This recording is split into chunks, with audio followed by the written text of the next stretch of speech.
Hey, hi, it is Tuesday, October 5th. Armani and Edwards here, the bottom line on Woodward Sports Network. My man. My man. You are the man once again, Mr. Braylon Edwards. Hi, how you doing, man? Well, I'm a lot better now that I get into work and there is this plethora of food that Braylon supplies the Woodward Sports crew. I will tell you, there are not too many things that people enjoy more than being fed. That is a mood changer, I think, in any atmosphere. Yeah, people enjoy being taken care of. It's one of those situations where you come in, you're hungry. Sometimes you don't even think about what you need. You might need an aspirin. Somebody gives you an aspirin. You might need a meal, and somebody has food ready for you already. So, whenever I have time, I think about these things. And you may need Facebook. You may need Facebook and Twitter and Instagram, and well, here they are. They're back up and rolling. And, raised the right way, and perhaps that was a nice segue. That was a nice segue. From our guy here on Tuesdays with Stan, as we like to say. Still unsure of the name of that, but Stan Edwards is here for his Tuesday chat. Thanks, guys, for having me. Yeah, we need to figure out how to, like a Taco Tuesday or something, how to monetize Stan on here on Tuesday. Amen. We'll figure it out. Yeah. Amen to that. We're all about monetization around here. Hey, we maybe have to do like a graphic too, man. Get some animation, get pops up there, get a little graphics. I think so. We'll figure some stuff cartoon out. Character, a caricature, if you will. There you go. The great Tom Mazaway alongside. Hello, Tom. Hey, guys. Great to be here. What a day we have for you guys today. Oh, man. Uncle Herb still in the hot seat. The urban cowboy, as they say. Yeah. This poor guy. I mean, I feel bad for him. Right. What do you mean you feel bad for him? Look at this guy, the urban cowboy. I just do. Just sick, Urban Meyer. That's one of my favorite movies, by the way. Really? It is. I wonder why. We're going to get into that. Want to get into some Detroit Lions talk. We're going to hit on everything today, folks. Lions, Michigan State. Certainly going to get into this Urban Meyer situation. Monday Night Football. I don't even know, Braylon, just to give a quick tease, I don't see how he survives at all in Jacksonville. I'll do you one step further. I don't see how he survives past Thursday. Like it's some heat down there, and the heat's coming from internally. We have some internal information. It's just he's lost. He never really had the players from what we're hearing, and from this incident, he's lost everybody in that organization. Top of hour number 2, we are going to talk to Tom E Curran, our friend from NBC Sports Boston, Patriots insider. He's going to join us and obviously talk about Brady versus Belichick, what it was like to be in the building on Sunday Night Football. And he has some thoughts on Matt Patricia as well being hired to the Detroit Lions. But let's just jump right into it with Stan Edwards for his Tuesday chat. Stan, yesterday, first of all, let me go here. Lions lose 0-4 on the year. Your takeaway on the first quarter of the season so far for the Detroit Lions? Interesting and different. The outcome has been the same. Interesting in the fact that we see a different regime trying to implement a unique system. The fact that those guys want to be so aggressive in trying to run those plays on fourth down, to me, sends a little bit of an encouraging message that, hey, we're here to win football games. But you got to be smart about it. You really just can't go on and on every fourth down because, hey, we're here to win football games. I think they may have learned a lesson, hopefully, as a staff. We'll find out moving forward. But the first quarter of the season, the results are the same. And it's hard to argue, Braylon, right? Yeah. I mean, this is exactly what we said yesterday. And I keep going back to this. This ain't third grade Pee Wee football where you get consolation prizes because you try hard. I mean, at some point you got to win one of these games here, and they have been in some of these games, and they have yet to pull one out. I think, it goes even a little deeper than the third grade participation awards. It's one of those situations where we've talked about them changing the culture. We've talked about them bringing in their identity, the type of players that they want to be around, the type of system that they want to see. We talked about them getting rid of everything that reminded you of the past regime. I don't even think they mentioned the names of the past regime. That's how far they're trying to get removed from it. And we gave them a chance because we're giving them a chance. My apologies. Because, we like what they're doing. We like the authenticity. We like, the knee slapping. We like the pike and from Starbucks. We like the excitement. We like the energy that, he brings. But, none of that matters when you get on the field. When you get on the field, you have to do something that shows us that you are a comparable coach. You're a guy that we can trust. You're a guy that's going to put our team, the Detroit Lions, in the best situation to win games. You're going to be a guy that's going to make some adjustments. You're going to be a guy that doesn't allow mental errors to beat you, a guy that – because that's what we're banking on. We know that you guys don't necessarily have the Pro Bowl star power at your disposal. So now you got to do things as it relates to no mental errors, no dumb penalties, no dumb mistakes. Tired of no quarterback center back exchange. Dad, talk about that. Yeah, for me, I feel a little bit different at this 0-4 team than I have at 0-4 teams in the past. The way they are 0-4 gives me a little bit of hope. At least I want to see them every week, because I think I'm going to see something I haven't seen before. The results have been the same. The results may still be the same. But, yes, some of the mental mistakes where you fumble the snaps and all those kind of things, I think to some degree that will get kind of cleaned up. There's problems like that happens to all teams. Yeah. But I'm not done with these guys just yet because they're 0-4. Sure. Every week I kind of want to see what new wrinkle they're going to try to do to win football games. Because going on it for fourth down, you're trying to win the game. And there you go, Tom. Talking about the short yardage situation, Dave Burkett from the Detroit Free Press had the Lions in short yardage situations. It ain't pretty. I mean, it's ugly. This is the Lions in short yardage situations through 4 games. You see it there. It's bad. Yeah, it's just ugly. I don't want to go through every play that they have for you. But they pass more than they run. That's what you're looking at. And what I complained about, I want you to go on fourth down, but how about putting a guy in the backfield so you can maybe the other team's got to look, maybe you are going to run it. You're doing. Maybe they're going to run it here. Like last night, the Chargers and the Raiders both go on fourth down. Yeah. Both went play action a couple of times on fourth and short. Right.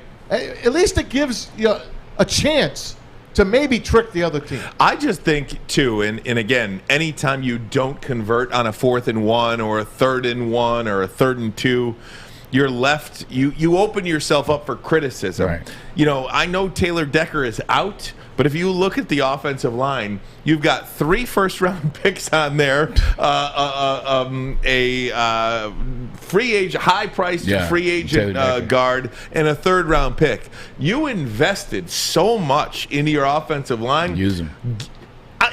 On 4th and 1, use them. You got a DeAndre Swift, Jamal Williams. Right. Use this the strength of your team. I don't understand it. Yeah, it's still early in the season. Like Dad said, it's one of those deals where I'm intrigued because I can see changes. I do see players that I see a team that's fighting for a coach for 4 quarters. I see a team trying to figure it out. I see coaches trying to figure it out on the sideline. But again, Braylon, but that's just the point, figuring it out. You would think they would figure it out by now because through the first month of the season it hasn't worked out.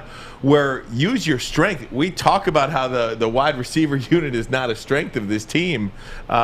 You'd think they would use what they invested in both draft capital and in the free agent money. Yeah, 100%. And I was kind of getting around to it, saying, we're trying to fired up today. Sorry, to cut you off. No, I love it. No, I love it. I love it. It doesn't bother me at all. Like I love what you're seeing out of them in terms of just some differences. Not saying I love what I'm seeing, but I'm still very intrigued. Once again, what Dad said. But on the other side, we have a job to do, and our job is to talk about the inconsistencies. Our job is to talk about the things that we see piling up with this new regime that's kind of mimicking some of the older things that we've seen in the past from Patricia and former regimes of the past. So it's one of those deals where we talked about it yesterday. I think they're exactly what we thought they were, but I think they're making more mistakes as the weeks have gone on. I think I've seen more mistakes in the Ravens game and in the Bears game. So I think they're on the downward side of our par thoughts. While we're talking about the short yardage situation, Dan Campbell spoke to the media yesterday at his Monday presser. Here's his thoughts on the Lions in short yardage. Corey? Hey, good afternoon, Dan. How you doing? Good. Hey, you got a couple of short yardage situations, like a 30-second in the 30-second in the second half, and obviously the 4th one in the game. And you put the ball in Goff's hands to go out and make a play, but with Jamal Williams running so well, close to about 5 yards per carry, is there going to be any situation down the line where you put the ball in his hands? Because it seems like in a couple of those short yardage situations, you let Goff go ahead and try to make a play. Yeah, Corey, that was kind of one of the things I was saying is that all of that stuff. We're going to reevaluate all of our third and short type situations, and figure out exactly what we need to do, what's going to be best for us moving forward. And look, I don't disagree with you in the fact, look, Jamal ran his rear off yesterday. I mean, he was on point, and so look, it's certainly something we're going to look at. Well, that's good. At least they're going to look at it, Stan. Yeah, they're going to look at it, and they're going to self-evaluate themselves. I'm not quite done with them yet. I'm still intrigued on how they approach the game. I think this is still something new to us. I cannot force myself to be result-oriented this soon in the regime's tenure. So I may feel a little bit different in another 5 games. I don't know. But right now, I'd love to see some wins, but I'm still intrigued on how they approach the game. I want to ask you about Jared Goff. Yesterday I went on and I said, I'm done seeing Jared Goff. I see what I see. I don't think he makes very good decisions. I don't think he looks very comfortable in the pocket. Plus, he's got the small hands to boot. He fumbled 3 times. We lost 2 of those. It's going to happen throughout the year. And you go on 4th down and you miss your first guy that's wide open. Probably did it in the Green Bay game. We all know that. And he did it a couple of times against the Bears here. What are your thoughts on Jared Goff going forward? Well, here's what's interesting about Jared Goff and quarterback development is what Sean McVay and Todd Gurley did for him is just outstanding. Obviously, when he still had Sean McVay as a coach when he started not playing very well. So the running game obviously supported him a lot more than the coaching. You got to have so much to put in place when you have an average skilled quarterback. He's got average skills. It's not bad. Average skilled quarterback in the NFL gets paid a lot of money. And so as we see here, when you don't have Todd Gurley in the backfield and you don't have Sean McVay calling the plays, you really have to step up and show that you're capable of playing above and beyond that, and he doesn't have that kind of skill level. You can't help but last night, Braylon, watch Justin Herbert. Oh, my. And just get sick to your stomach.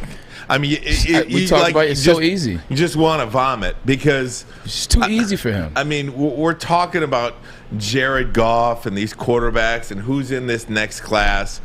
I can guarantee you there's nobody as good as Justin Herbert coming in this class. Right. So now, did I want Justin Herbert last year for the Detroit Lions? No. I said Tua or Herbert. I said Tua. But you know what? I don't get paid to evaluate these players and know what a general manager should know and go through all their evaluations. How you could get something so wrong and take a player like Jeff Okudah instead of a transformational quarterback, like somebody that was going to transform your franchise. Could be Dan Marino. Just sick. Well, that wasn't this that wasn't this regime. Talking about this regime, I'm still uncertain of this regime. I see some things that intrigue me. We can talk about it till we're blue in the face and talk about early in the season. But part of it is do they know what they're doing? Like, all right, like is Dan Campbell a competent coach? Right. That remains to be seen. But I'm telling you, like the more and more I watch, like the honeymoon phase is starting to be over with, and you're starting to come into some real football. Like, did he make the right choices on the coaching staff? Like, did they have the right players? Did they get rid of the wrong players? Did they not bring in the right players? Like, all these questions are going to happen, and they're going to happen before the season's over. I got to believe that behind closed doors, and I'm assuming they have a weekly meeting, or at least the coach does, and maybe the general manager with the Ford family. Yeah. Is that Jared Goff was looked at best as a stopgap. We don't have the quarterback we want here. If, in fact, he plays above and beyond it's a Band-Aid. That's a bonus. Right. It's a bonus. So I got to believe that they will be able to ride this out until they get another quarterback, which will be their quarterback, to see if, in fact, this is the right regime to take this team and to then the next what? level. Wait 4 years till he develops? Well, I mean, what are we talking about? You don't get 4 years anymore. And one of the things, I know I got to take a break, Alex, but one of the things in taking a quarterback, and this is why I always say that Jared Goff has to be the guy, even though I'm fairly certain he's not the guy, right. But I believe he has to be the guy, because if you miss on Jeff Okudah, and then, look, he's 20 years old, and it's not even fair to evaluate him yet. But he didn't look good at right tackle. He's at back-to-back pretty bad games. Penei Sewell. Let's just say this. It's no slam dunk he's going to be some Pro Bowler in the NFL, right? Is that fair? Even if he is, I told you. Okay, but it's not worth it. Okay, fine, but it's no slam dunk that he's going to be some Pro Bowler. So if you take Okudah, Sewell, who's maybe, and then you take a quarterback that's a bust, you're talking about 3 first-round picks. You want to know how you stay bad for 60 years? Yeah, absolutely. That's how you stay bad the for 60 years. Ford family has to figure out how they cannot continue to get sold a bill of goods by people coming in here that say they know how to develop football. You know what's worse? Trey Lance is going to start playing now. Right. So we got to watch him now. Right. Stay bad for 60 years. Sometimes it's just a conundrum. It's hard to even talk about. As I'm wearing a Lion tag. What are we going to get next year? Jimmy Garoppolo? Miss on 3 our next guy, quarterbacks. Hey, guys, I got to get to a break. Stan, I want to hit on some college football with you. It took 20 years, but Michigan finally did it. They get a win on the road at Wisconsin. What does it mean to you? Braylon, we got some Michigan State talk as well. And then Uncle Herb, man, is he going to last? We got a lot to get to. Tom E Curran, NBC Sports Boston, going to join us top of hour number 2. It is Tuesday with Stan. We are the Bottom Line. Armani Edwards, Woodward Sports Network. Fellas, football season is here. It's time to make your grooming experience easy like Sunday morning. Get to Lady Jane's Haircuts for Men. Walk in, relax, watch your favorite team play, and before you know it, your hair will be game ready. Get to Lady Jane's, open 10 to 8, 7 days a week. Walk in anytime. It's wicked awesome. Make sure you download the Woodward Sports app in the App Store and the Google Play Store today. Take Woodward Sports with you wherever you go and listen live on your phone or mobile device. Hey, buddy, it's Mass for MyBookie.ag. Our studio sponsors, our good friends. What else would you want to put on your sports bets, especially now? I already bet the future bets on the World Series. I got the Yankees at plus 1,500. You can get that as well. MyBookie, the only sports book that offers online super contests, so you can't miss out on this exclusive promotion. Enter now, turn $10 into $10,000. Weeks 5 through week 8. Make 5 picks against the spread in the NFL. Get them right, earn points, rise up the standings, take home the $10,000 grand prize. I'll give you 5 winners already. Packers, Bucks, Titans, Vikings, and Ravens. There you go. You're already set. Now head to mybookie.ag. Celebrate the start of the MLB playoffs. They start tonight. They're also hosting a $20,000 blackjack tournament that is absolutely free to enter. Winning season is here, so get to MyBookie. Use the promo code Woodward. You make your first deposit, you receive double your deposit. That's promo code Woodward. To double your winnings, bet anything, anytime, anywhere with MyBookie.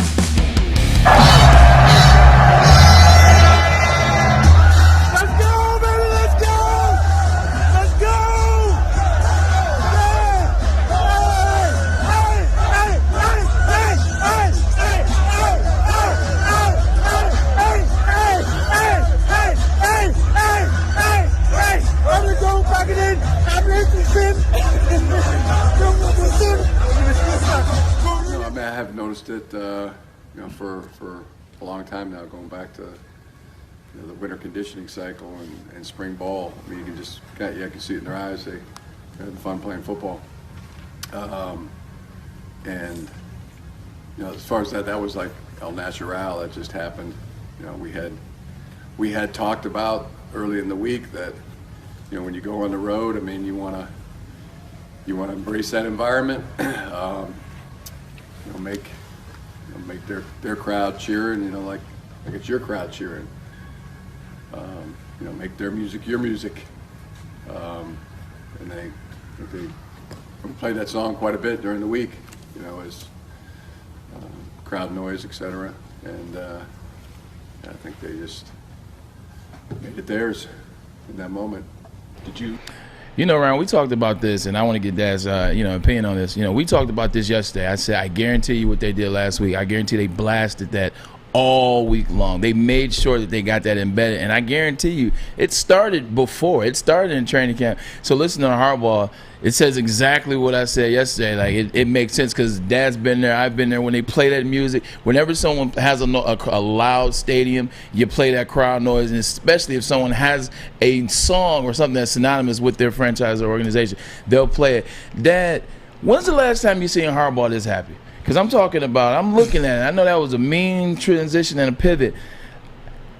I don't remember him this happy at Stanford, even when they beat USC. I don't remember him this happy in San Fran, and even when they got to the Super Bowl and they lost. I don't remember him this happy when he first got here and wasn't supposed to do good his first season, and they end up going 10-2.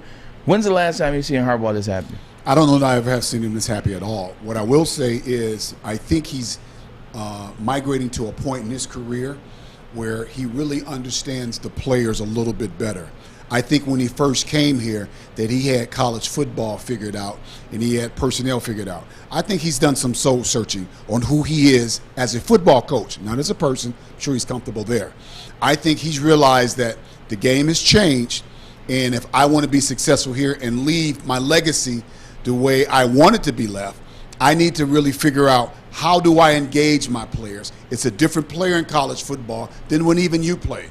Yeah. And so some of the things that he wasn't sure about or wasn't willing to do early on that he's letting happen now, I think that shows a lot of, I don't want to say maturity, it just shows how he has said, you know what, this is not about me, it's about the program. One word that I always think of in relation to Jim Harbaugh is stubborn. And I feel like some of that stubbornness has been peeled off a little bit. Good call. You know, he even changed his pants. He did. He changed his pants. He lost Long some weight. Shirt, he's changing the way he's doing some things, and just related to people. You know, how many times when there's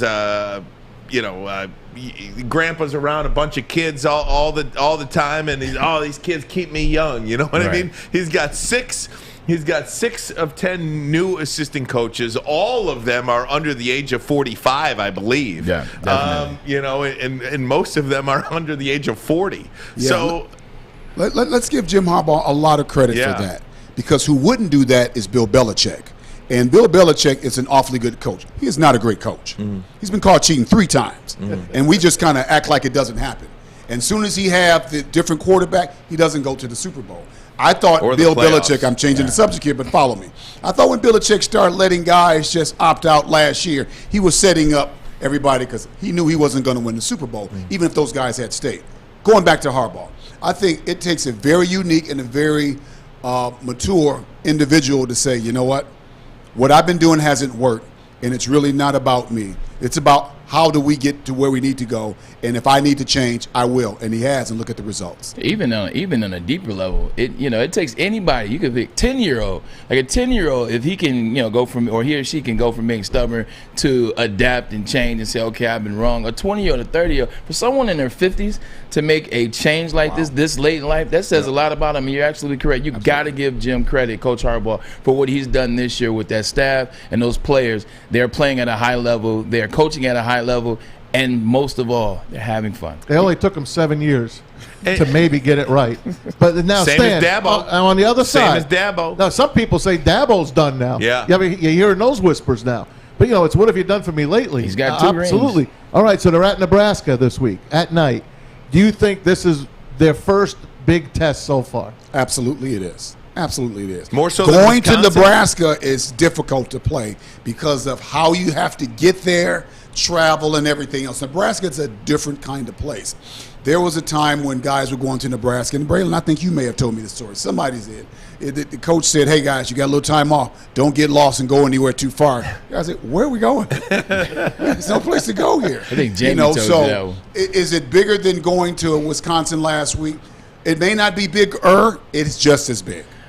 I would have to agree, and the reason why I would say I have to agree is they come off their biggest win this season. And this could be Michigan's biggest win in a very long time in terms of beating Wisconsin last week in Wisconsin, in Madison. They get the win, they get the W. Now they have to turn around, they have to face a team. They got to face a team that's put up 50 twice. They got to face a team with a storied tradition at their home. So they got to go on the road back-to-back times. They got to go to Nebraska. storied tradition. They put up 50 points twice. The quarterback, they're figuring it out on the offensive side because they're running the ball. They had 430 yards rushing last week. 430 yards rushing. You got a quarterback in Martinez. You're now taking the ball out of his hands primarily and not letting him pass and beat you with the interceptions. Now you got to go up there as teams. Now you're in the top 10. Right. Now Michigan's number 9, and now they got to go up there. So I think if you put everything together, this is crazy. There's one theme that happens in sports, in any sports. The good teams beat the teams they're supposed to beat. Absolutely. And this is the opportunity to do so. Without question. And, I mentioned yesterday saying I love this team. I mean, they play defense. They run the football. They don't turn the ball over. They convert on third downs. And I just think that's a formula for success, especially in the Big Ten Conference or any conference at any level. But they haven't played anyone yet. Agreed. I agree. They haven't, Ryan. I agree. I mean, I don't know. Their opponent's record is 13-11. Western Michigan is a good team. I mean, they're blowing teams out. They're not trailing at all. I think Wisconsin is gonna, they escaped Rutgers. Water's gonna find its level. Fine. All they can do is beat who's in front of them. I know that. You want to talk about a team? But I'm just saying. You want to talk about a team who hasn't played anybody? Go look at your kid's school. Michigan State literally has not played anybody. Yeah, I want to get Stan's take on that. I got to get. Go ahead. And even with that, I'm tired of getting caught up in they haven't played anybody. And this isn't just Michigan. This is everybody. This is Michigan State. Busting your chops. I'm about to say Michigan State. They, the way in which Michigan has beat teams, the multitude of ways in which they have beat teams, they beat teams the way they need to beat teams. They have manhandled teams. If it had to be a close game, it was a close game. If they didn't pass the week before, they came back and passed their following week. So they've gone to Wisconsin. They beat Wisconsin in Madison. So they've done everything I want them to do thus far this season. That's all you can ask. The one thing about Nebraska that poses a different challenge, they haven't faced a dual threat quarterback. Martinez can run 4-3 or 4-4. Martinez can run. Martinez can get the ball out there. He'll mistakenly make some good throws because he has a decent arm. He can run 4-4, and they have a run. They haven't seen a good rushing team so far this season, and they haven't seen a quarterback that could run. Caleb Ellaby could run a little bit for Western, but he didn't run against Michigan. Kind of just got out the pocket, threw the ball away, or took some sacks. So that's going to be the interesting part about this game in Nebraska. They got a rushing team, and they got a quarterback that can flat out fly. It was a Sports Illustrated stat, but they said that Michigan is the first team this century to go 5-0, never trail for 1 minute in a game, and have 0 or 1 turnovers. That's awesome. First team this century to be able to do that. Got to get to a break. Come right back. Michigan State. Are you lathering? I'm when you talk to me about Michigan not playing anybody, and then says Michigan State's number 11 in the country. I didn't say anything about that. Because the Miami Hurricanes, they're real tough, aren't they? Wisconsin down there stinks. in front of 10,000 people at Joe Robbie. Wisconsin stinks. Yeah, okay. We'll do that. And I want to ask Stan. I say Cincinnati has no business in the college football playoff too. I want to get Stan's take on that. We'll do it next. Armani and Edwards. Woodward Sports Network. Right. The bottom line. Tony is a third-generation logger that has a simple, practical approach to life and work. That's why his Coast DX342 knife is perfect for him. The stainless steel blade is rust-resistant and made for all-weather use. And the double roll-lock safety ensures that it will never inadvertently close when he doesn't want it to. That's why Coast is trusted tough. Hey guys, you want to start a new career in an industry that is always essential? They don't go out of, they're always essential, right? Yeah. It's the heating and cooling industry. You can learn more today by visiting Northwestern Tech. Why have a job when you can have a career? northwesterntech.edu. And this is a booming shot. Reed from his own 12. Reed makes the first two-men miss. Reed brings them up out of their seats. Reed down the sideline. Reed all the way. How's that for an encore on punt return? Michigan State lathered up and pounded a really tough Western Kentucky team who, hey, they can score the football. Zappy threw for 488. Seriously. Don't mess with the Hilltop. Western Kentucky is a good football team. I like WKU personally. Yeah.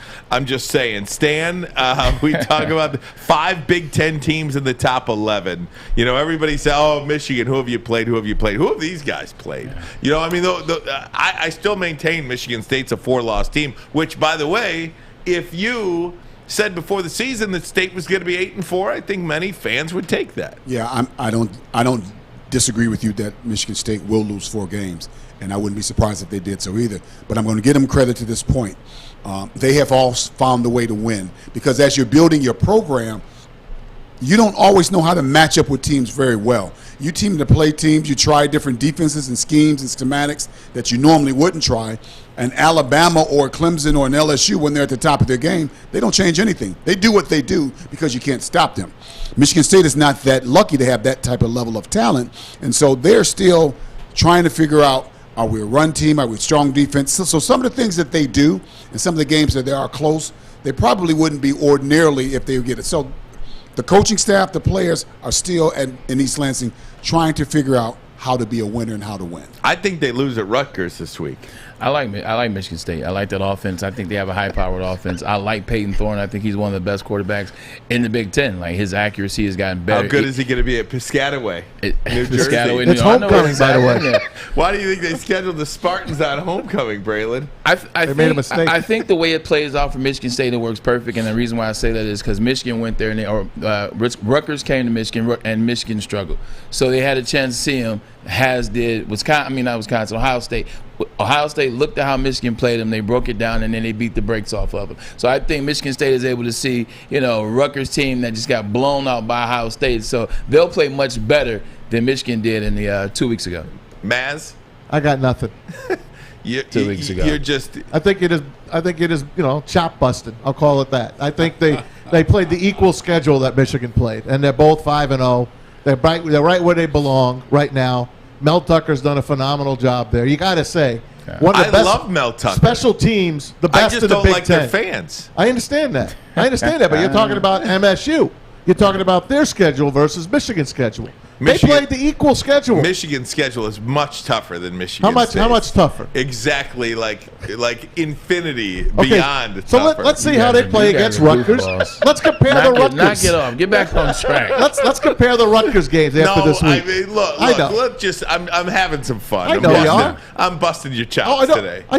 I'm a Michigan guy. Right, I know. But I got love for the Spartans, too. Well, I love Mel Tucker. I think what he's done with the transfer portal, that's how you get good quickly. That's how you come into a program. And look, this guy was behind the 8 ball, hired late in the year of COVID. Very late. Yeah.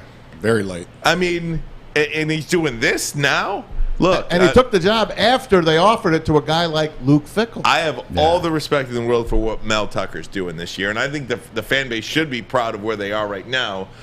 I see that number 11. That's why I hate the rankings. I see number 11. I just don't believe they're the 11th ranked team in the country. So the issue is more with the ranking. Who would you put ahead of them then? I don't know. Okay. I mean, I don't know. Who are you going to put ahead of them? You want to put Clemson ahead of them? SMU, Texas. I think Texas is a good team. How about Clemson? This year. No, Clemson doesn't. I think Auburn's played very well. Oklahoma State, Notre Dame. Hey, they got a tough schedule from here on out, right? Let's just see. So we'll find out where it goes. Let's just see where it goes. That's all. Stan, Cincinnati. Cincinnati, to me, doesn't belong anywhere near the college football playoff. I just don't believe, and it's not against Cincinnati. It's against the format. I don't believe you should be a lock for an unbeaten season after week 5. If you look at their schedule, they don't play they had one game on their schedule. Tulsa, they got a bunch one game that they could focus their entire season on one game that they just won. Notre Dame. SMU is the only decent team left on their schedule. And we don't even really know. Well, they're 25th. Yeah, Miami was 24th too when Michigan beat them. So and I'm just saying. So you got 5 teams in the top 11 in the Big Ten. That's a gauntlet.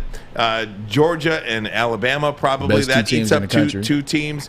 The Big Ten champion is probably going to get in. Most likely the Big Ten champion is going to get in. Yeah. And then what if Oklahoma is unbeaten? or even if they lose and win the Big 12. You know, I mean that's 4 teams right there. I just don't believe they're in. It's a good way to say it's time to expand this playoff now. Well, I think they should expand the playoffs a little bit, not overnight. But if you're going to question Cincinnati being at 5, then we need to change the landscape of college football. And I mean even more than just adding more teams. Because what we're really saying is that you don't deserve to be here because of your brand. Mm-hmm. They were invited to be a a Division I team, and they have a schedule. So we have a real charade going on in college football. Who we really want to see in the playoffs, we want there. We're adding the playoffs. We're adding teams in the playoffs just to pacify smaller schools. That's the only reason why we're doing that. And when we do that, we're going to get some in, keep those guys quiet, and then make sure they don't get to the national championship game. That's what's going to happen. Because the only way that you'll get a Cincinnati in the national championship game is they have to beat everybody by 50 points. Because I'll tell you, and I hate saying this, they will not get called a fair game if they're 1 game shy. If they're in the semifinal game, the referees will absolutely not be on their side. I have a good friend of mine named Leonard Cry. He lives here in town. He was a captain at University of Cincinnati. He's telling me they are going crazy down there in Cincinnati now. The whole town cannot believe that this school has ascended this far. Outside of the city of Cincinnati, the whole world is praying for them to lose. And you know what? They got Tulane still. Remember what Tulane did with Oklahoma. So it's not a for sure bet they're going unbeaten. Okay, but I'm going to assume they go unbeaten, Braylon, and I just can't see the SEC not getting 2 in. I can't see the Big Ten champion not getting in, so that's 3 right there. And then I got to believe Oklahoma, even a 1-loss Big 12 champion Oklahoma, I think gets in. Yeah, I mean, I just think it's one of those deals where Cincinnati is coming into their own at the right time. And the reason why I say that is this happened one time before. Yesterday I said that it always takes care of itself. But there was one time it didn't take care of itself, and that was Central Florida. When Central Florida went undefeated. And then they played Auburn, and they beat the brakes off of Auburn, and then that's when they made their own rings. They announced themselves national champs. And that was a good team. And technically, rightfully so. That was the Scott Frost team. But that technically is rightfully so. Usually it corrects itself. But what I will say to that is Cincinnati's doing it at a good time. This is the all-inclusion era in pop culture and everything. It's all inclusion. It's about people's feelings. It's about the best time. It's about cancel culture. I guarantee you, the way that this society is stacked up now, especially in NCAA, if they're undefeated at the end, if there's a small chance, they'll get in. Don't you want it's at the right time? Don't you want to see them? Because I am in. I do. The more college football, the better for me. So, like, I want Cincinnati to go unbeaten and not get in. That's how I think you'll have an expanded playoff. Well, I want Cincinnati to get in. And get blown out. Not necessarily get blown out, and just see what the ratings are. And see how people can claim out. I want to see him win the whole damn thing. I like the little guy. I rooted for Sister Jean and Loyola. Who doesn't root for that? I love college basketball the way they do it. Why can't you do it that way? Wayne State and that division sure does it. Why can't you do it? I like that in college basketball because everybody's in college basketball. If Loyola, 66. If they only took the 4 best teams in college basketball and played a field, I would not want Loyola in that tournament. I get it. But that's the beauty of it. You're little guy. You root for the little guy to go all the way up and beat Goliath. That's what I want. No, you don't. Not in college. Not in the world of big college football business. I'm just telling you, as every a fan, now and I'm then, rooting for it. and it's a different game when you talk about the NCAA tournament. When you can have a Bradley or some of the smaller schools get in, or what's a Gonzaga? That's kind of cute. The word Cinderella kind of comes out. There's no Cinderella in college football. Yeah, right, Marquette. Don't you want to see Alabama get punched in the mouth one time? I personally would love to see it, but I don't think there's a lot of people who don't think that's good for college football. I agree with you, Stan. You know what's not good is the situation going on in Jacksonville. I am dying to get your perspective on this. Both of you guys who have been in that room before. Urban Meyer, the Urban Cowboy. Uncle Herb. What's going on? Will he survive the week? That's the question. Armani and Edwards. Woodward Sports Network, the bottom line.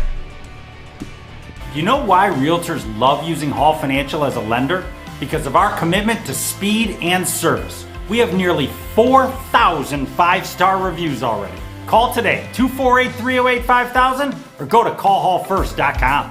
Make sure you download the Woodward Sports app in the App Store and the Google Play Store today. Take Woodward Sports with you wherever you go and listen live on your phone or mobile device.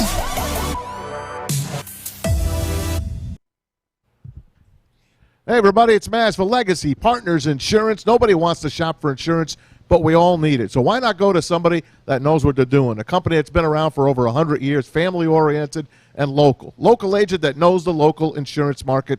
That is Legacy Partners Insurance. They shop for you. They make the carriers compete for your business. If you need personal, that means auto or home, you get between 7 and 10 carriers competing for your business. Same thing for your business. They do 50 for commercial accounts. Like I said, they've been doing it since 1918. So give them a try. It's a free call. It's a free try on your end. 586-209-4106 or go online to legacypartnersins.com/Woodward Sports. Give them a try. Fill out your name, your number. Someone will get back to you and try to run your insurance for you. If they can beat it, great. If they can't, no harm done. It's free. Not only that, if you give them a try, you'll be entered to win a $50 gift card. That's it, just for trying. You'll be entered to win it. We pick one winner per month. Legacy Partners Insurance, tell them Woodward Sports sent you. I think this is really the story of the sports world right now. It's a situation with Urban Meyer. Football will always have the most dominant stories of the year, every year. Even in the offseason. That's where they get the most interesting. Right, even in the offseason. So Urban Meyer caught on video at a bar in Cincinnati, essentially with another woman that's not his wife. A few different women. A few. He took pictures with people. Took pictures, and then there was a video of him maybe perhaps. It was an autograph sign. That's touching all it was. somebody. He was just sitting. He apologized to the team, but apparently not as a team. He went to different position groups. No. Let me just set it up for you. Here was the talk earlier this morning. Marcus Spears and Dan Orlovsky call for Urban Meyer to be let go in Jacksonville. Take a listen. What's going over in the Jaguars locker room today? Not only the locker room, but Shad Khan, you need to find your new head coach, bro. It's time for Urban Meyer to be dismissed and relieved of his duties.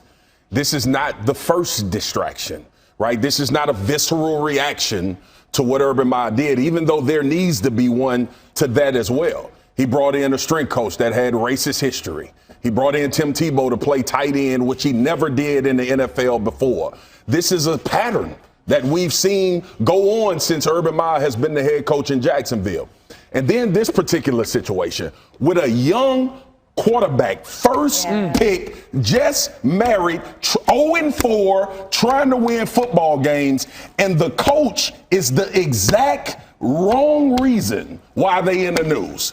I played football 9 years in the NFL.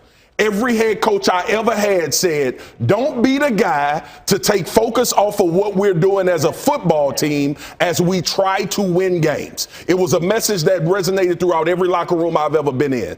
Shad Khan, you on the clock, bro. It's time for you to find another head coach for the Jacksonville Jaguars. And it needs to start like right now, like today. Marcus, you mentioned Trevor Lawrence, the young quarterback. I want to put myself in his shoes and talk to Coach Urban Meyer as the coach. It's hard for you to lead me when you can't lead yourself. How can I sit here in the locker room and listen to you preach about culture when you do things like this? My success is incredibly dependent on your ability to lead our organization. And if you can't lead yourself to make consistently the proper decisions, then how can I trust my career with you? How can I trust that you're going to do what's best for me and all of my teammates? I don't want to sit in the locker room and listen to you talk about doing the right things. I don't want to sit in the locker room and hear you preach about culture and changing things. To your point, we're 0-4. We're 0-4, and you want me to constantly do the right things when you can't? I agree. I don't want you as my head coach anymore. Yeah, I think it's as simple as this. And that video right there is courtesy of ESPN with my boys Marcus Spears and Dan Orlovsky. Dan will be on the show tomorrow. I'm so excited to have him. How about the class of 05 NFL? Marcus Spears, myself, Dan Orlovsky. You know, with everything he said in that, I want to get your take on this, Dad, Ryan, and Mass. You know, obviously, he talked about hiring the coach that had some racist slurs that he had said and, putting him on the staff. You go back to when he was at Florida and he protected, one of his coaches that was beating his wife and some other things of that nature. And then you talk about the Tebow deal. I don't know how big the Tebow deal is, but, hey, you know what? You can throw it in there as well. And then obviously sending the rest of your team home after a Thursday night game in Cincinnati under the pretense of spending time with the family, and that didn't look like family. My bigger thing is just this, very simple. This is what you do when the pressure gets to you and you're 0-4. What happens? What do you do at 0-8? What do you do at 0-12? What do you do at 0-17? Like, if this is what you do at 0-4, like, you need to blow off some steam. You need to be, I don't care what you were doing. I don't know what it was. But it wasn't what you should have been doing. You stayed back essentially to blow off steam, and this is what you do at 0-4. What do you do at 0-8? What do you do at 1-7, Dad? Like, what do you do? At 0-4, you look up some realtors online. Yeah. At 0-8, you decide which one. On 0-12, you start packing. That's what you do. Here's a true story. I sent Shad Khan a proposal for Stan Edwards to be a front office consultant and help him pick his next coach. Wow. He never responded. That's okay. I would not have picked Urban Meyer. And for reasons like this, he's always capable of doing that. Every now and then he gets heartburn and he leaves the job and he's healthy again. He's going around. Urban Meyer is about Urban Meyer. And when you have someone who is good at what they do, he's a good college football coach. He's not great. Great for me is Saban, Bryant, Eddie Robinson. That's great. Urban Meyer's a very good college football coach. But when you have someone who bounces around like that and there's always reason why he leaves, it's like only a matter of time before there's only a matter of time before something else comes up around him that's not going to be good for your program. The bottom line, no pun intended. Pun intended is, can this guy lead a group of men any longer? And I could sit here as never being in the room before and say no. But Braylon, if he was your coach, if you're a 6, 7, 8-year vet in the NFL and you see your coach doesn't come back on the bus, doesn't come home on the plane, and stays there, and then we got to deal with all this, what are you saying as a 6, 7, 8-year vet? What are you saying as a 22-year-old rookie that looks up to the head coach? You see your first coach in the NFL is God. I'm in the NFL, and this is what you're doing? To be honest, to be 100% honest, everybody is human. Human beings make mistakes. We all make mistakes. We all have made a mistake, that we wish we could have back, or mistakes we wish we could have back. So I get the level of, humanity there. But the bigger problem is, you're talking about you didn't come back with the team. You stayed here. You stayed here after a loss. You stayed here after this blowing up in your face. Like, you actually had a decent game. Actually played a decent game against Cincinnati. You lost a hard-fought game. Trevor Lawrence has one of his better games, his best game. And then this is what happened. You stay back and you get involved in this foolishness. But not only that, when you come back to Jacksonville, you cancel team meetings because you're scared to look at us in the eye. Like, that's cowardice. Like, you can't own up to it in front of 61 guys. You got to go around to the rooms, like, privately and talk to guys. And then when you leave, guys are laughing. Mike Silver put the report out there. Guys are laughing after you leave. Guys are confused. Like, you don't have the respect of the older men. I mean, the more veteran players in the league. And then the younger players are looking like, what is this? Like, I do stuff like that. You referred to Mike Silver, NFL writer. I want to read what he put out about this Urban Meyer situation with the players. The players were particularly put off by the fact that Meyer canceled Monday's team meeting as he dealt with the uproar over the videos of him and the young woman getting cozy in that Ohio bar. He even canceled the team meeting. He was too scared. That's what one player said. Michael Silver went on to say, instead, Meyer only apologized to position groups individually. He portrayed the woman in the video as a random person who was just there dancing. His audience was highly skeptical. Then said one player, quote, "We looked at him like WTF, right? He left everyone, right when he left, everyone started dying laughing, and he knew it. And then bottom line, I think he listens to our podcast, bottom line. Bottom line, said the player, it's bad. I don't know how he's going to function. I don't know how Urban Meyer survives this situation. He's a losing coach in the NFL. Everywhere he goes, there's something, as you mentioned. It's a little trail that's in the I don't know. And you have Darrell Bevell on that staff right now, who was the interim coach in Detroit when Matt Patricia left. So you do have a head coach on the staff that could step in at least for the remainder of the season. Well, they're going to have some decisions to make, and they're going to have a short period of time to make those decisions. I'm with you guys. I don't think he survives the entire season. What's going to happen is a lot of folks, or a lot of good coaches, going to wonder, do I really want to coach under Shad Khan? It's almost the same thing as coming to Detroit Lions. They never get the top quality coaches that are available because they say, you go to Detroit if you're just trying to do a money grab or you are trying to end your career.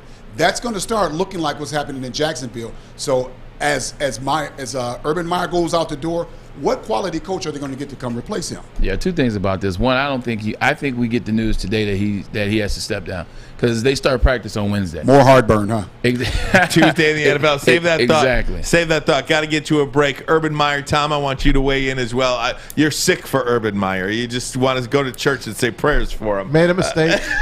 Stayed one day too long. One day too long. Woodward Sports Network, the bottom line. I'm looking to bring on another HVAC tech right now. We're recruiting 5 to 10 techs a month. We're looking to grow and expand. Every new tech we hire is from Northwestern Tech. The hands-on training is fantastic. They're always my first call. We love hiring Northwestern Tech grads. They come out trained and ready to work. Our program is only 10.5 months, and our next classes are starting soon. So why wait? I'm looking to hire a graduate of Northwestern Tech. Northwestern Tech. Northwestern Tech. Northwestern Tech. Make sure you download the Woodward Sports app in the App Store and the Google Play Store today. Take Woodward Sports with you wherever you go and listen live on your phone or mobile device. You know, Tuesdays in the NFL is an off day for the NFL players. A lot of decisions. Not for the coaches, though. A lot of decisions are made on Tuesday. Maz, I'll come to you. You haven't had a chance to weigh in on this. But I think all three of us say he doesn't last the week. You say what? Well, let's put up Shad Khan's note from this morning. And he kind of gives him a rope. And he believes that he can survive. Let me read the statement if people are listening on the audio-only app right now. I have addressed this matter with Urban. Specifics of our conversation will be held in confidence. What I will say is his conduct last weekend was inexcusable. I appreciate Urban's remorse, which I believe is sincere. Now, he must regain our trust and respect. That will require a personal commitment from Urban to everyone who supports, represents, or plays for our team. I am confident he will deliver. That is the end of the statement from the Jaguars owner. They paid him a lot of money to come here. He was very comfortable at Fox doing his thing on college football. He is a great coach. I know Stan says he's a very good coach. I think he's a great coach. Would he be a good pro coach? That's something we're going to find out. It looks like Jags got better week 1 to week 2 to week 3 to week 4. They almost beat Cincinnati in Cincinnati on Thursday night. He went home. He stayed home in Ohio to visit his grandkids. But he should have been there for the Monday meetings. He stayed one day too long. Obviously, what happened, everything gets caught on camera these days. He's a human. It's not like he got in a car drunk and ran somebody over. I mean, players are going to laugh at coaches no matter what. Yeah. You don't think they laughed at Marty Morningweg? You don't think they laughed at Matt Patricia? What, are you kidding? They laugh at everybody because they're young men. They're kids. They get a lot of money to play. This guy is a great coach. Shad Khan hired him to get this franchise out of the mire. And I stay, he stays. Well, what Shad Khan is doing right now, he's looking at the financials. If I get rid of this guy, looking at the language in the contract, what is it going to cost me? So Shad had to say, no, he's in right now. Because if he said anything less than that, then you know it's coming. And Shad's not really sure if it's economically feasible to get rid of him today. And if you don't, go ahead. I was going to say, if you don't get rid of him today, let's play this out. He did the whole staff already. But again, you just mentioned something, Maz, that they have gotten better week to week to week. Every time Jacksonville has played a game, they have gotten better this year.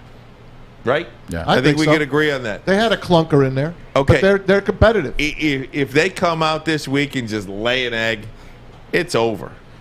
Right? I mean, if they come out and lay an egg after a week like this, then he might be gone. They might give him the opportunity to say, do you have this team or do you not have this team? Will this team quit on you this week? I think you can see that this week, whether or not they quit on They play the Titans. That's a tough game to win. It's over now.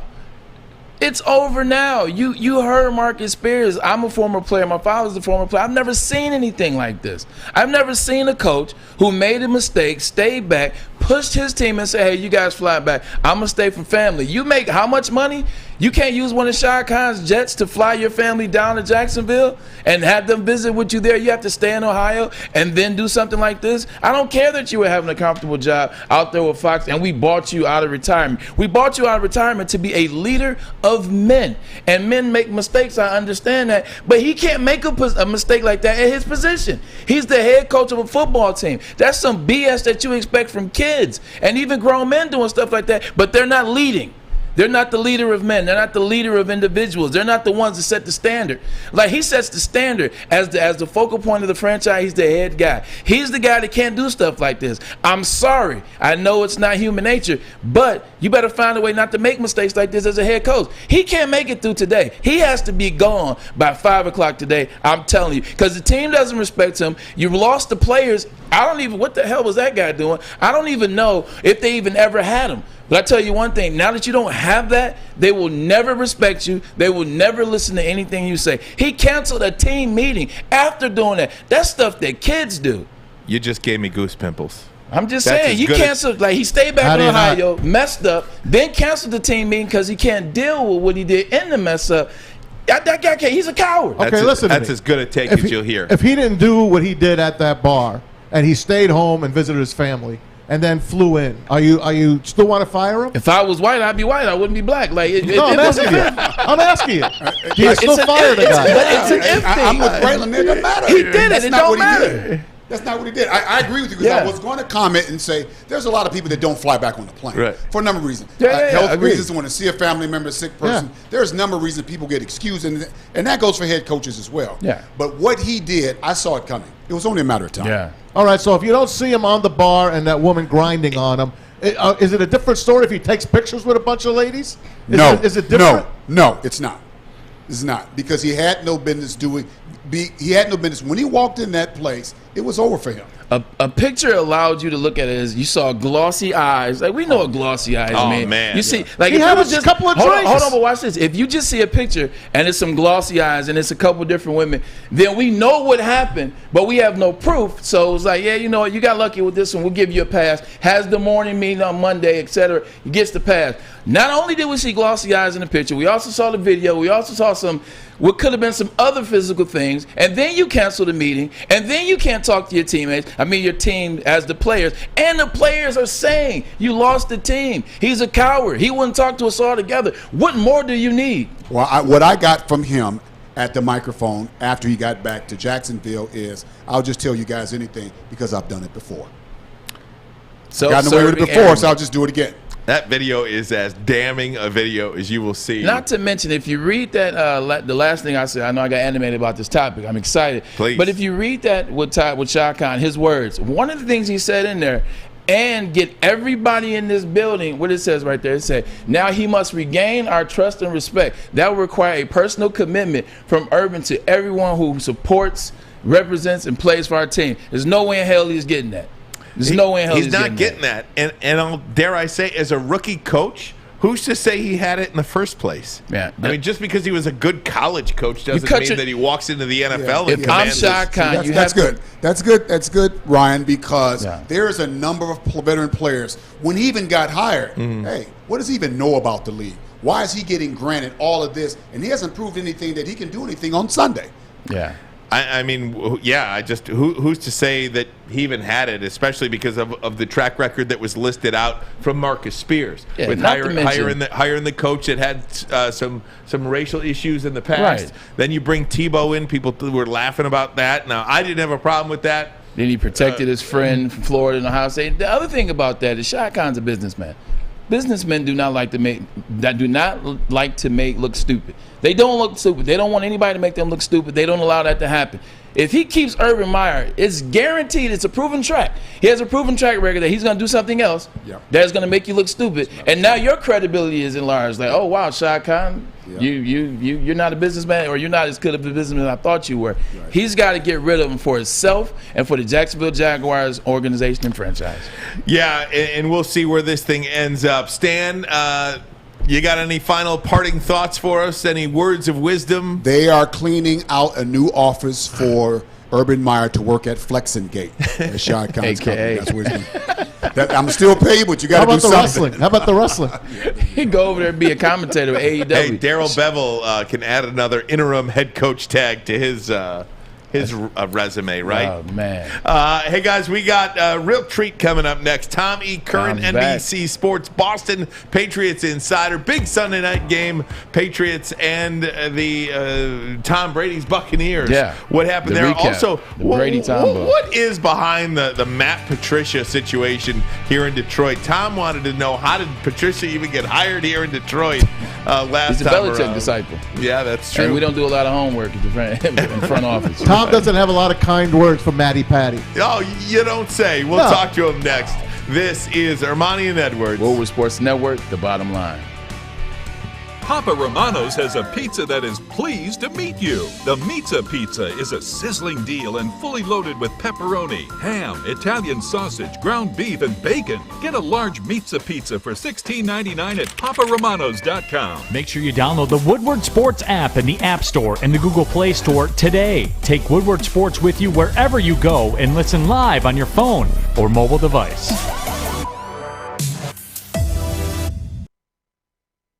Gang, if offense wins games, defense wins championships. And don't you want to be the champion of your family? Well, if you don't, you should be. Guardian Alarm can help with that. They're your local security experts.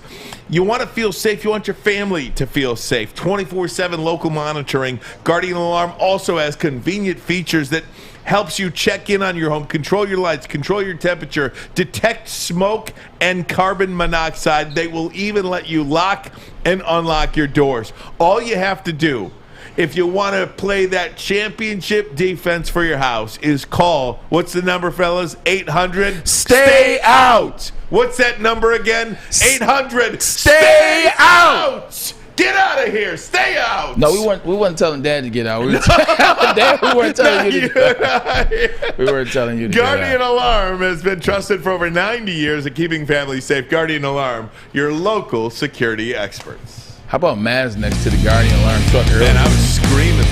I took a picture of that Guardian Alarm pic. I almost crashed taking a picture of that Guardian Alarm truck today. Yeah, Are you serious? Don't do that again, then, buddy. That's crazy. I'd rather have you here saying stay out in the studio. Thanks, man. Yeah. Tom, you good here? Hour number 2 as we start the program? I'm solid, man. That was really, really good. Braylon, I'm proud of you. That was coming from the heart. I appreciate that. I think it's great. I love having your dad here on Tuesdays. Yeah. Brian, love busting your chops on Michigan State and Michigan. I think we're having a fun show and looking to have some more fun here with Tom E Curran, Patriots excited. insider. And do we have him up? Or I'm sorry, not yet. So, okay, so we'll keep going on. The one thing, we got to get back to it, and let's, now that we've digressed, we've come through commercial, we've, taken it to the height, is it's the human element. Humans make mistakes, and I understand. Like, if this was, a different position, hell, if this was even an assistant coach, if you're talking about a position coach, like, here's a good conversation, man. If this is a position coach, if this is a wide receivers coach who stayed back and had this happen, he wouldn't get fired. I guarantee you. We wouldn't even hear about it. You wouldn't, as a defensive linebacker, a linebackers coach, a special teams coach. But the fact that you're talking about the individual that is the head, he's the guy. Like, I just remember all the coaches I've had, and I remember, like Marcus Spears said, I just remember all the messages that they would give us. Hey, you're going out there to Vegas, man, be safe. You know what I'm saying? If you're married, hey, it's the devil's playground, or hey, nothing good happens after midnight. Nothing's open after midnight except, the grandfathers used to tell us those quotes. They preached that to us, and then you see this, and it wasn't even so much what happened in the video or what happened in the picture or that, because we didn't necessarily see anything just ridiculously disgusting. All right. Now we saw some dancing, we saw some drinks, and we saw he shouldn't have been there. We saw that. Yeah, it wasn't even that. It was the fact that after that, it was what transpired after that. He got caught. The video goes viral. Now he cancels. He cancels the meeting. Like, he's just so in his head. People don't cancel things when there's nothing. When there's nothing there. People don't get it like that. If there's nothing there, there's clearly something there, and that's why he was embarrassed. The one thing about Urban Meyer too, and Stan said this, Braylon, is that he has always been about himself. Urban Meyer, every single Urban Meyer-led team has been about Urban Meyer. And what's wrong with that? Well, in the NFL, I do think there is something wrong with that, because you have players that make just as much, if not more money than you in many cases, to push back on that a little bit. Those guys, they don't like that stuff. This isn't college anymore. You don't get to just tell guys what to do when they do it. There's going to be some pushback in the NFL from guys who have been doing it for 6, 7, 8, 9 years. You don't think this guy asked Nick Saban and his people before he took this job, do you think I could do this? Do you think I could do this? He wouldn't have taken his job had he not thought that he could lead the Jacksonville Jaguars. And Trevor Lawrence, a kid that he probably knows real well when he drafted him. I don't know if Urban Meyer asked anybody anything, to be honest with you. That's just my opinion. But hey, let's dive in here with our good friend Tom E Curran, NBC Sports Boston Patriots insider, kind enough to give us a couple of minutes here on Woodward Sports. Tom, welcome back, my friend. Fish, you got me? Uh-oh. I'll pretend I'm Tom. All right, you pretend you're Tom. Hey there. I'm good there, guys. It was a fun game. Brady and Belichick. We got to ask Tom. I think the biggest things I want to get into with Tom, I just want to ask, who won that game from a Tom Brady and Mac Jones standpoint? Because, Maz is very high on what Mac Jones did in the game and how he was able. But here's the question that I can't wait to preface it to Tom, and not Tom Brady, Tom E Curran, that is he an is he like an overachieving what's the word I'm looking for? Is he an overachieving maintenance manager, like a play manager? Who, Tom Brady? No, I'm talking about Mac Jones. Mac Jones. I'm talking about, is he is he overachieving, just kind of like a You think he's a game manager? Game manager is the word I was looking for. I apologize, I was struggling with it. Yes. Is he just an overachieving game manager? No way. Or is he something better than that? Is he the next person that fits the system? It always was Brady fit the system until you see Brady leave and you realize Brady was the system. But like Mac Jones, he's coming in. Is he just a manager? Braylon, at what point did the term game manager become this bad term for a quarterback? I almost think that game manager is a really good thing for a quarterback, because you only have so many Patrick Mahomes, Russell Wilson, Aaron Rodgers in the game. I don't want my quarterback to beat me. Game manager means to me that you make a couple of throws. Game manager means to me that you're not going to turn the ball over. You're not going to do anything to beat your team. I think that's a good term. When did it become a negative term? Yeah, I think it's not a negative term. I don't think it's a negative turn. I think it's more so. I don't think it's a negative turn. I think it is more so he can't beat me.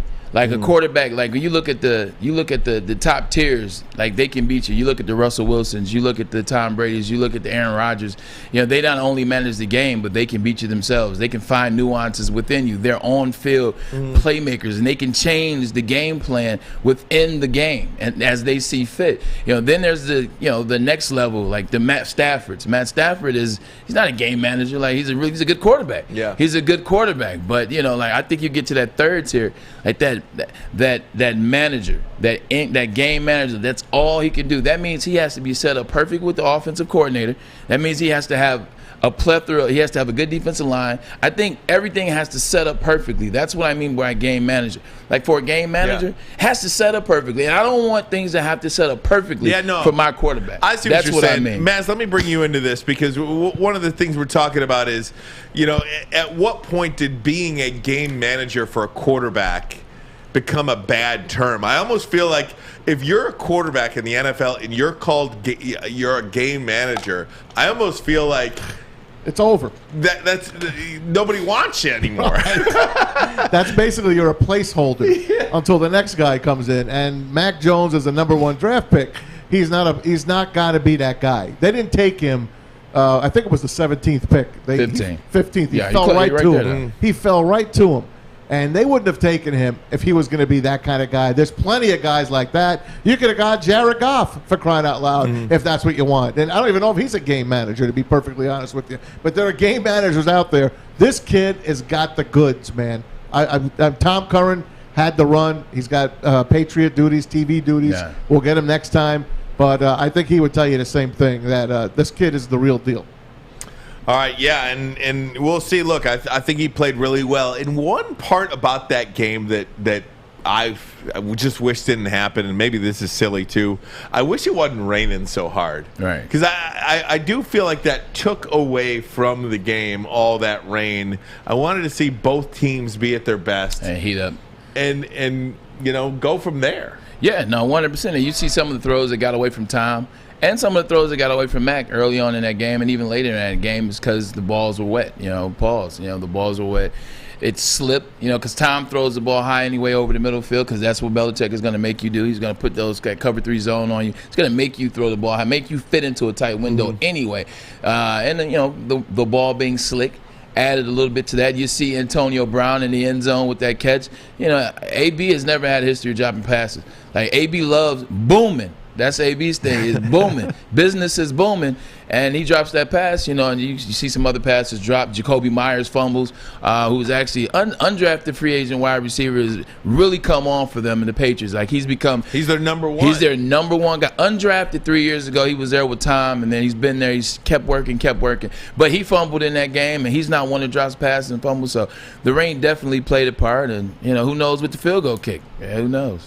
I mean, and a lot of people are saying, they don't believe that the Patriots should have kicked it in that spot. But that goes back to why I asked you, do you think Mac Jones is a game manager or somebody that he trusts? Right. Because if it's somebody he trusts, I don't care if he's a rookie, I don't care if he's young. If it's somebody he trusts, somebody that's a bona fide stud, they're going for that. 4th and 3. Keep in mind, this is the same guy that went for it against the Colts back in 2003 or 2, whenever that was. The infamous Kevin Falk, they went for it on 4th and 1 when they were on like the 18. They're on their own 18 Patriots against the Colts. At the Colts, they went for it and didn't get it. Now, this is a guy that doesn't mind going for it if he believes the situation calls for it, or if he believes he can trust the people he has. I don't think he felt like he could trust Mac Jones, so he decided to kick a 56-yard field goal by Nick Folk, whose career long is 55. I just want to make this one statement about football in general. Yeah. If you are at 4th and 1, now I know that was 4th and 3, but it got me to thinking about 4th and 1. If your team is faced with a 4th and 1 and your quarterback is not under center, I think you as a coach should be fired. That is the dumbest football play in the history of football. Yeah. When you have 1 yard to go and your quarterback gets the ball 5 yards back. Yeah. Don't you want to can't these guys go under center like a couple times a game? I mean, on 4th and 1, and many times it's a sneak, but even just turn around and give it to a running back, who maybe has 3 or 4 steps to build up some momentum before he gets the ball. Before I answer that, before I get to that, going back to what I said, just for 2 seconds. Also, the Buccaneers' secondary was depleted. That's another thing that Belichick knew in that moment. He knew the secondary was depleted. You had 2 guys that were down before the game even started. Then you get your best player in your secondary, Antoine Winfield Jr. He's out with a concussion. Then you lose Gardner, who's their best defensive back as of right now. You lose them. You got Sherman, who's just come off the street and just come off injury. You got all that going on 4th and 3 for the game. I'm telling you, it's something there in terms of he should have went to Mac Jones, but he doesn't trust Mac Jones. The weather had a lot to do with it. If that's a clean ball, maybe they go for it. But right. But Folk was hot. He already had like 39 straight field goals at that point, and he just missed. Yeah. No, he did. He hit the upright and bounced Tom Brady's way, as we have seen always. To answer your question, though, why do you go out shotgun a lot of times? 4th and 1. Why do you go shotgun? Because most malfeasance. Because it's another way to get a draw off. Because people think you're in a shotgun and think you're going to pass. It's another way to fake the draw and then see the defense and be able to get the ball out. You give the wide receivers and tight ends a chance for a quick second for something to develop. So that's one reason. But to your point, sometimes it's idiotic. Sometimes. Just is so silly to me why you wouldn't be under center on 4th and 1. I don't know. That's old school, Titans, baby. I mean, that's I old don't school. know. I mean, or be shotgun on 4th and 1 with no backs. To me, that's the worst. Yeah. I told you. Yeah. I don't get it. How can you not put a back there just to at least give it a chance to show the other team, maybe I'm going to hand it off here? Hey, to put a bow on this Patriots game, I keep calling them the Patriots. I see Tom Brady and I think Patriots. Right.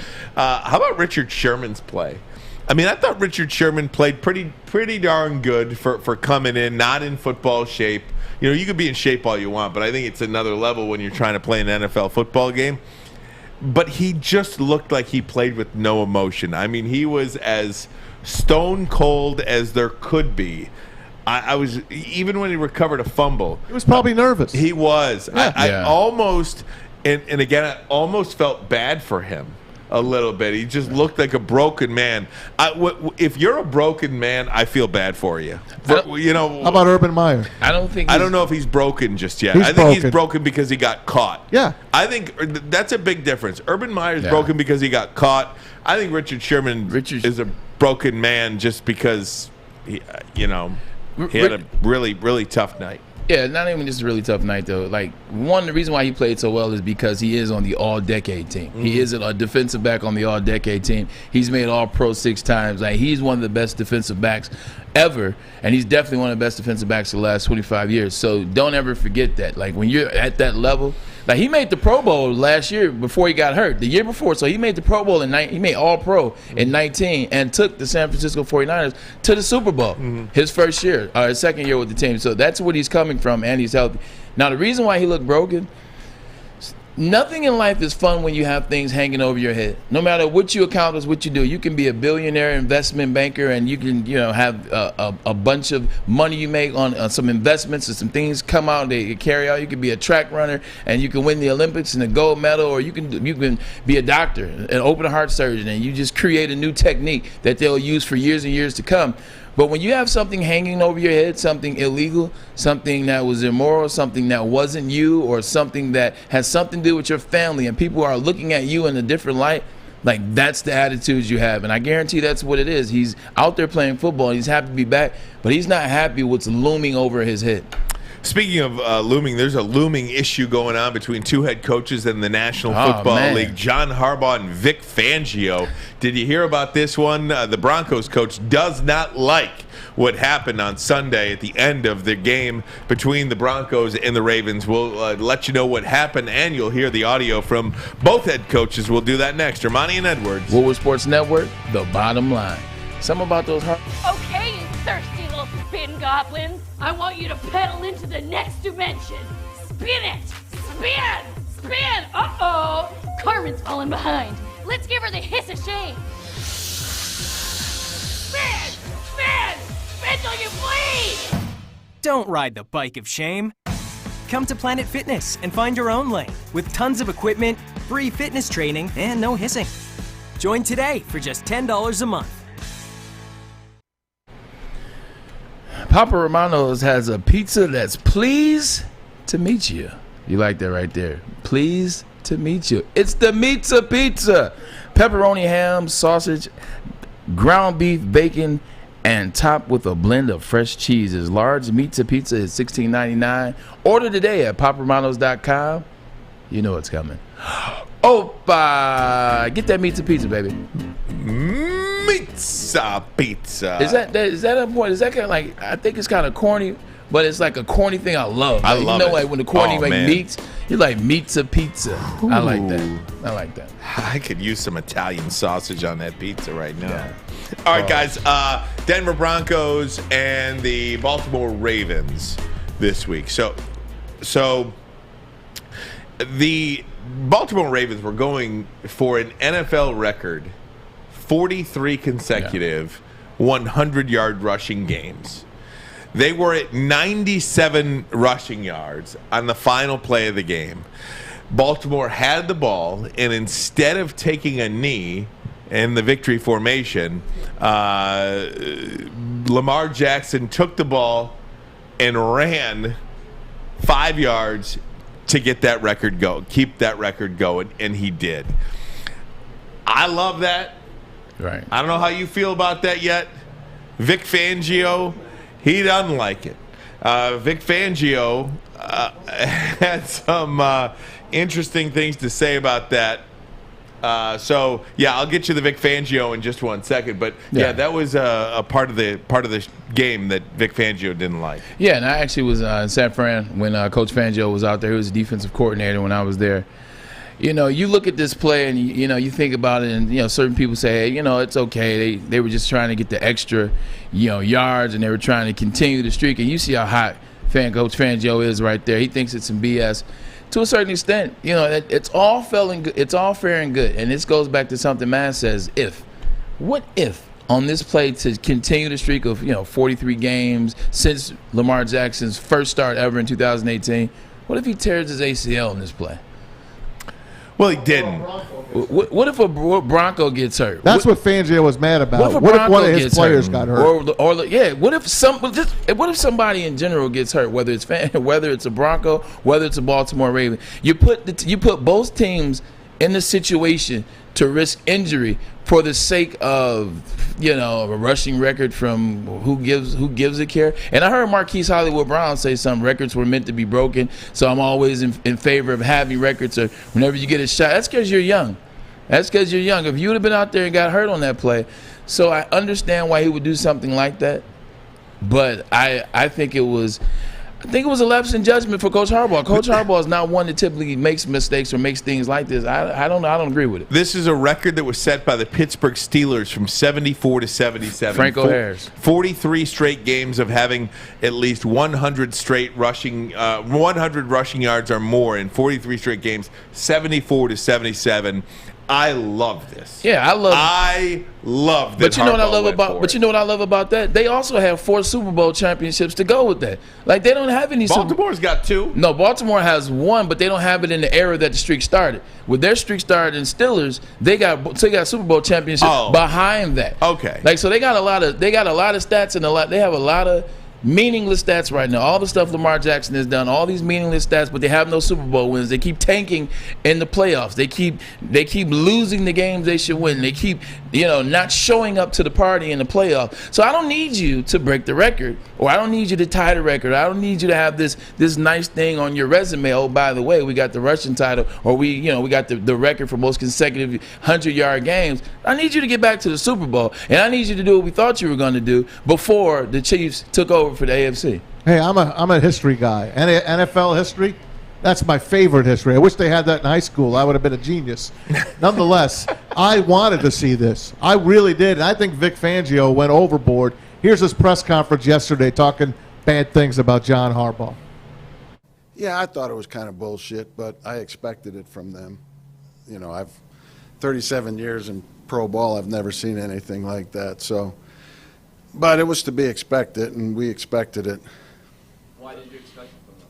Because I just know how they operate.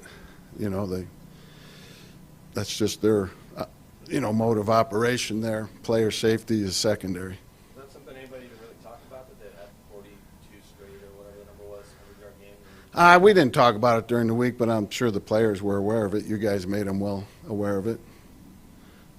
He was an assistant with Baltimore, by the way, a couple of years. As a matter of fact, the first 2 years that Harbaugh was there, Fangio was there. So they have a history, and you mentioned it earlier to me. They met before the game and had a nice, pleasant conversation. They did.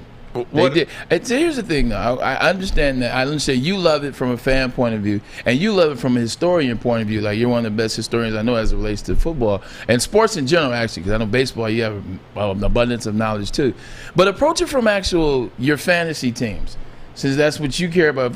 Not there. No, but that's what I'm saying, though. Oppose it from your fantasy team. Like, you know, he goes out there, Coach Harbaugh, he says, hey, we're going to sneak and do this play so we can get to 100 yards. You do this. Now Lamar Jackson, who's on your fantasy team, now he's out for the year because he's hurt. Imagine if one of the linemen on that team were your sons or your brother, and they go down with an injury or an ankle because of some pointless stat.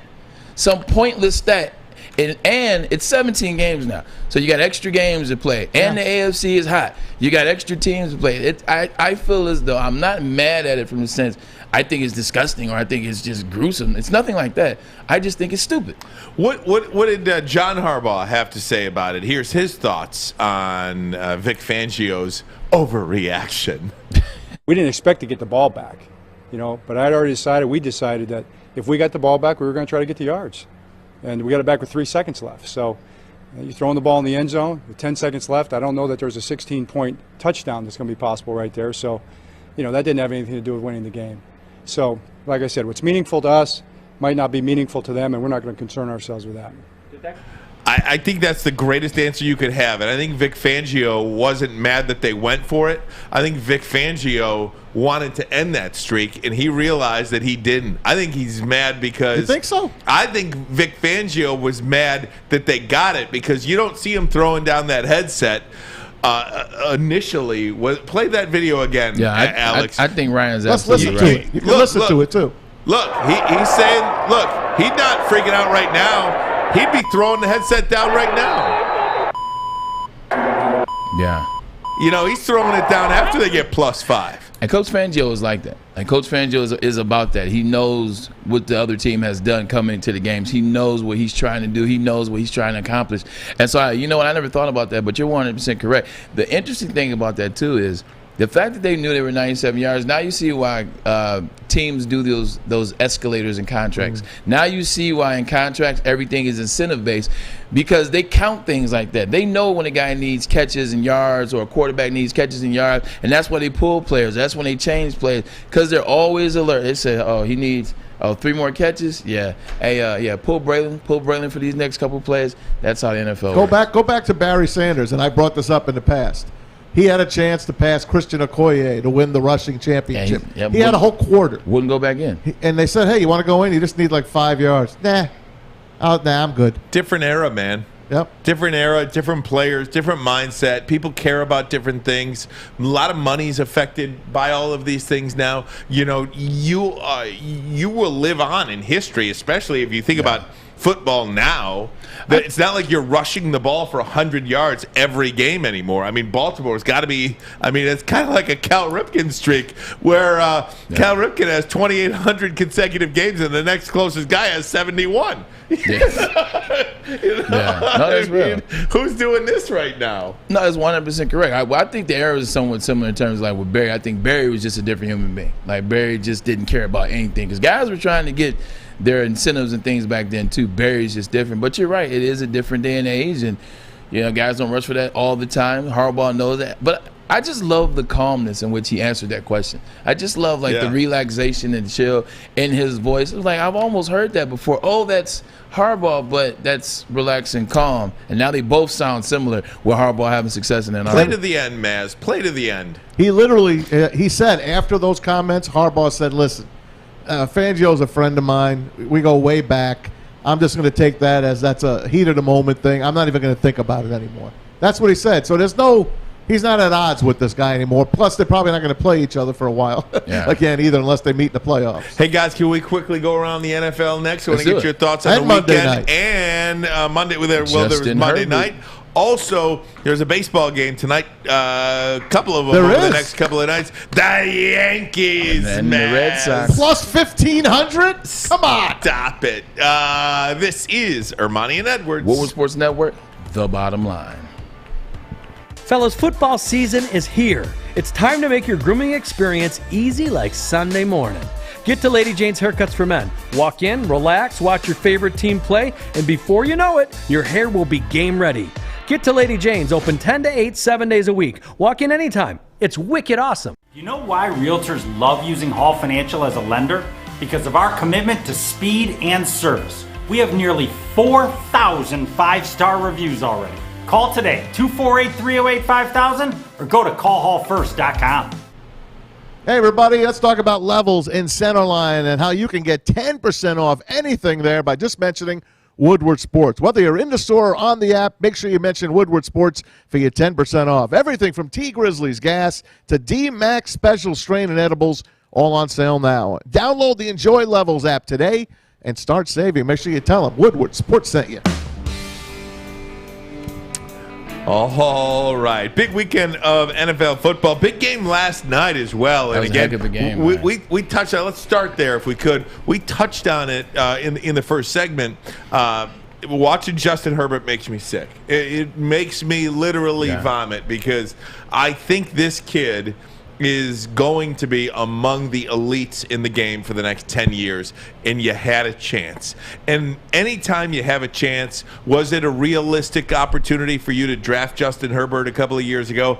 I don't know, probably not. And yes. And that's the reason why Bob Quinn is not here any longer. Thank God.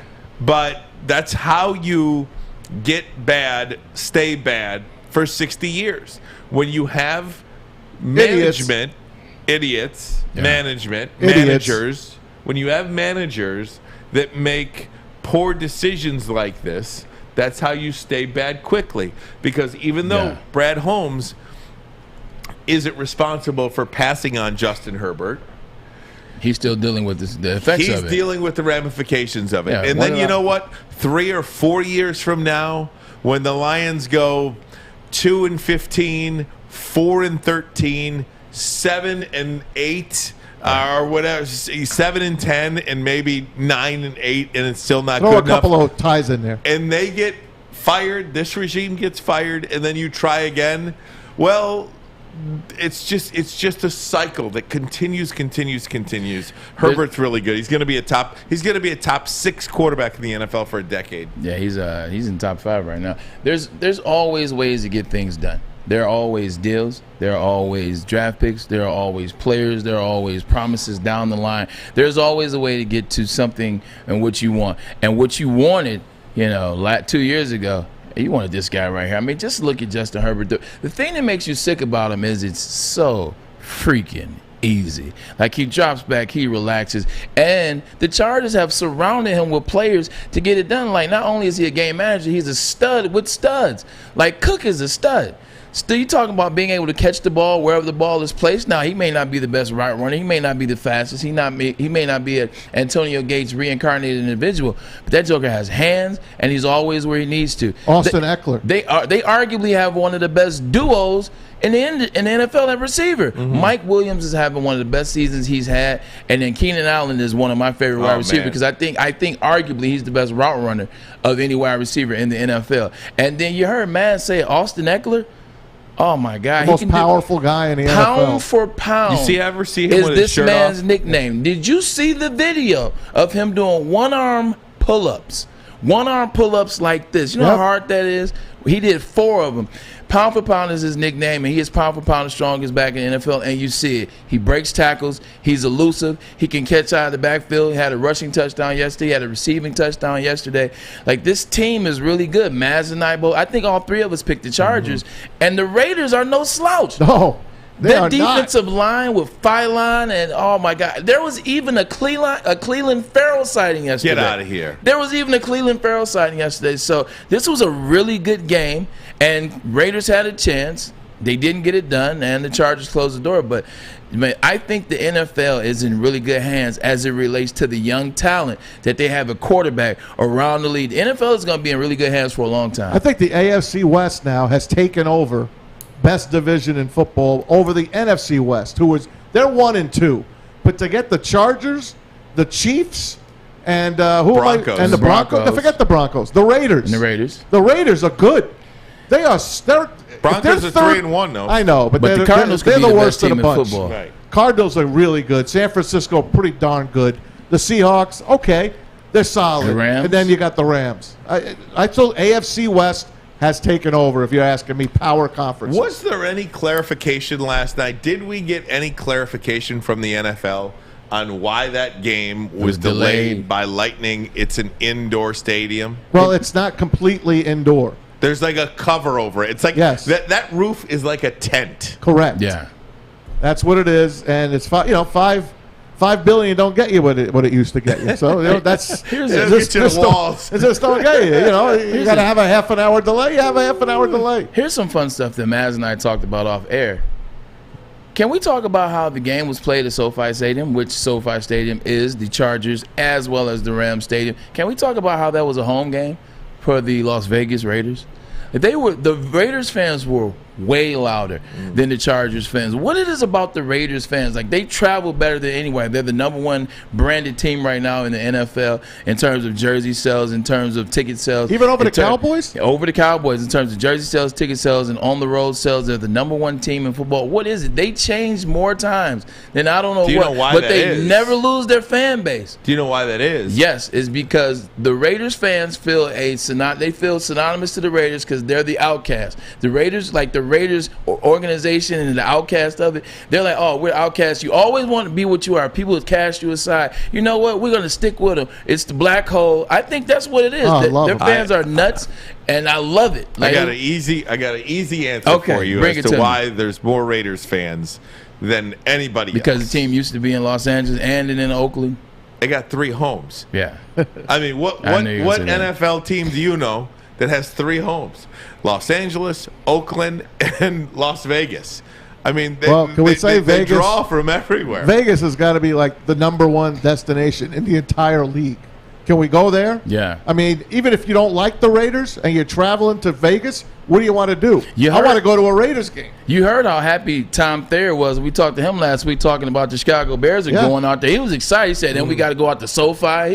He was pumped. It's a good road schedule for the NFC North this year, right? Yeah, it is. Guys, let me take you around the league quickly. Give me some music, Mass. Hit some music here for this, will you? Let me find something for you. Let's go. What number did we want? Well, let's try 7. Mambo number 5. Let's try 7. 7's a good one. Oh, let's try 7. There you go. Look at this. Is that good? Yeah, that's great. All right. You got 3 minutes. Yeah, good. Okay. So the Giants. All right, Berman, get it together. The Giants, the Jets, and the Colts all win games this week. Yes. Who was the more impressive win, do you guys think? Colts, Jets, or Giants? Giants is not even close. I think the Giants got back on track. We just asked Tiki Barber, was Daniel Jones the answer? Man, he had 400 yards passing. He looked amazing. Saquon Barkley looked like himself from Penn State. Peppers. Jabril, we're going to take the, you know what? F them. That's not exactly what he said. He said we're going to take the MF and ball. But I was excited to see them. They just looked good, and they were composed. Giants, I think. And you know what? Who's showing up now is Kenny Galladay all of a sudden. He heard me. He's healthy. He made that big catch on the sideline right when they scored. I'm telling you, man, they're on the upswing. It's taken a couple of years, but Kyler Murray looks as good as anybody. Hey, before you get to them, Zach Wilson, he's a stud with the Jets. That kid can throw with the best of them. Now that's the difference when I asked you about Mac Jones versus Zach Wilson. Yeah. That throw that he has one of the best throws I've ever seen in my life. I saw one throw that he had, and I forgot who from the caught sideline it. in the end zone. Corey Davis caught it. It was from like, Western Michigan. I don't even know how you like if you made that throw 100 times. Could you put it? And in he's the telling same the spot? players, go, yeah, go. He's telling his players where to go. Cards. Kyler Murray and the Cards beat Matt Stafford. Blows Stafford and the Rams out 37-20. I think they were riding the high of the Tampa game. I think they probably prepared up until Tampa, and they just forgot that, we have some good teams in our division, and one of them is undefeated, and they beat them as well. Kyler Murray, we were talking about this in the WSN group chat. Kyler Murray to me is the most exciting, most amazing player at quarterback, including Lamar Jackson. And the reason why I say that, and this is no knock at Lamar Jackson's arm, because Lamar can throw. We've proven that he can be accurate. Kyler Murray is about as accurate as it gets, and he can run away from everybody. It's just this dual threat thing that's just really amazing by him. Rams will get him next time. They'll get him in Arizona. They'll be ready. Aaron Donald will be ready. They'll be ready. Is Ben Roethlisberger and the Pittsburgh Steelers run over in the AFC? They look like they're just not very good this year. They're gassed. Green Bay Packers beat them 27-17, and I'm not sure it was that close. Yeah, no, the game wasn't close. What you're saying from Ben, and we've been talking about this, everything that Ben has gone through, whether injuries, whether it's off the field stuff, whether it's dissension between players on the team, whether it's former players speaking out about him and his relationship to the team, or some of the question marks on his character. I just think there's so many things that have happened in the past 7 years, 8 years. It's a long time to deal with mental and physical things. I think it's just taking a turn. It's just taken a toll on the whole franchise. You look at Juju Smith-Schuster, they immediately put him right against Antonio Brown right after he left, and then he was dealing with all these things, and now he's off the field, kind of annoyance. Like, Juju Smith-Schuster is a great kid, but, like, you really only hear his name off the field, not on the field anymore, and them getting rid of players and not bringing players back. They did similar things that what the Patriots did, how the Patriots would move players, but the Patriots still had Tom Brady, and they still had Belichick. They did the similar things. The Pittsburgh Steelers moved a lot of players. They had a lot of tread left on those tires, but they weren't able to get to the playoffs and make it count. So I think you're just finally seeing everything just fall apart at the same time. I think the Steelers are going to take a year off for the playoffs this year. They'll retool, and Mike Tomlin will get them ready. How about those Bills pitching a shutout? First shutout, I think, of the NFL year. 40 points they put up, 40-0 over the poor Texans. And Houston is just a bad football team. I don't know if you want to give any of that game analysis, Braylon, if you got a thought on that. If not, we'll keep moving on. Cowboys win their third straight game. Best team in the NFC, baby. Seriously, they very well are among them, that's for sure. Third straight game, they beat the Panthers 36-28. How about Trevon Diggs? Trevon Diggs, number 7 defensive back for the Dallas Cowboys. 4 games this year. The young man has 5 interceptions. He's clearly set himself as the number 2 DB in the league. I can't put anybody above Jalen Ramsey, but he's clearly the number 1 defensive back in the league just as of this year, but I think he's the number 2 in the league. You look at Micah Parsons, you look at Tony Pollard. I think they figured out with Ezekiel Elliott. Everyone was saying that Tony Pollard would come in and replace Zeke. No, you don't have to replace him. You're just a good number 2. You're a good switch-up. You're a home run hitter, but Zeke still has the best and Dak's a stud. And Dak, we couldn't imagine. He's going to get MVP and comeback player of the year. Two more games I quickly want to talk about because I'm way over here. Chiefs, count them out all you want. 1 and 2 people are freaking out. All Mahomes does come out and throw 5 touchdowns in Philly. Yeah, he threw 5 touchdowns in Philly, but Philly still put up points too. I think the problem in Kansas City is their offense was so good we were able to mask over their defense. Now they got some of those players that have left. Some of those players are hurt. You're seeing a very vulnerable team. Like, if I had to say it, the Kansas City Chiefs are the Ohio State of the NFL. I still don't know who beats them in the AFC other than Buffalo. Hey, the Browns are tough, brother. You want to talk about them? They hold the Vikings at home to 7. Back-to-back great defensive games. Remember what they did? 9 sacks the week prior. Watch out for the Browns. By the way, 2 teams on TV last night. Minnesota, that 7 that they scored opening drive. Yeah. Zatsky the rest of the way. Jimmy G got hurt, so we will see most likely Trey Lance come in. Seahawks get the win. I think you were high on the Seahawks this week, weren't you? I was. Yeah. I knew they'd get the win because they needed to get the win. Russell Wilson won that game on his own, but they're not great anymore. They're just not. All right, so week 5 begins coming up in a couple of days on Thursday with a Thursday night matchup. Good one, too. Oh, my God, good one. Great one on Thursday Night Football. It is going to be the Matthew Stafford-led Los Angeles Rams against the Seahawks. The Seahawks, that's right. Sorry, brain fart. Hey, you left Washington out. I know I left Heineke. Heineke. Yeah. He's good. Football team. He's good. And he almost beat Tom Brady in the Bucs last year in the playoffs. So this kid can play football. You might not know where he went to college. You might not know where he was drafted. But you certainly have to defend the guy because he's playing good football. By the way, you got a Thursday night game this week, Rams-Seahawks. You also have a 9:30 Sunday game. That's right, a.m. London. You'll get to see the Falcons and the Jets. Wilson. Those poor Falcons. They always got to go out to London. Ooh-wee. Zach Wilson. I'm excited to see that. I'm excited to see that Thursday game. There's something about the dynamic of Stafford versus Russell. It's always a good game. I remember playing for the Seahawks in 2012. Came here, should have beat the Lions, but should have never wins, and we lost. And I remember the game, the infamous game, was it Monday Night Football some years back when I think it was like opening week Monday Night Football or maybe week 2, the infamous Calvin Johnson, what was his name, Cam Chancellor, knocked the ball out on the 1. The ball goes out the end zone. Oh, my God, that was amazing. It's another Detroit Lions type loss. The beauty. The refs didn't know how to call that play, so yeah, it's always something. Remind me. Always something when Stafford and Russell Wilson get together. Lock down the Rams in that game, I'll tell you right now. It's always something, too, when the Yankees and the Red Sox play in the postseason. 1-game playoff tonight to see who gets in. I'm watching. There is one player who is out for the Boston Red Sox. It will certainly hurt them. You'll know that name. We'll talk about it next. This is Armani and Edwards. Woodward Sports Network, the bottom line. Tony is a third-generation logger that has a simple, practical approach to life and work. That's why his Coast DX342 knife is perfect for him. The stainless steel blade is rust resistant and made for all weather use.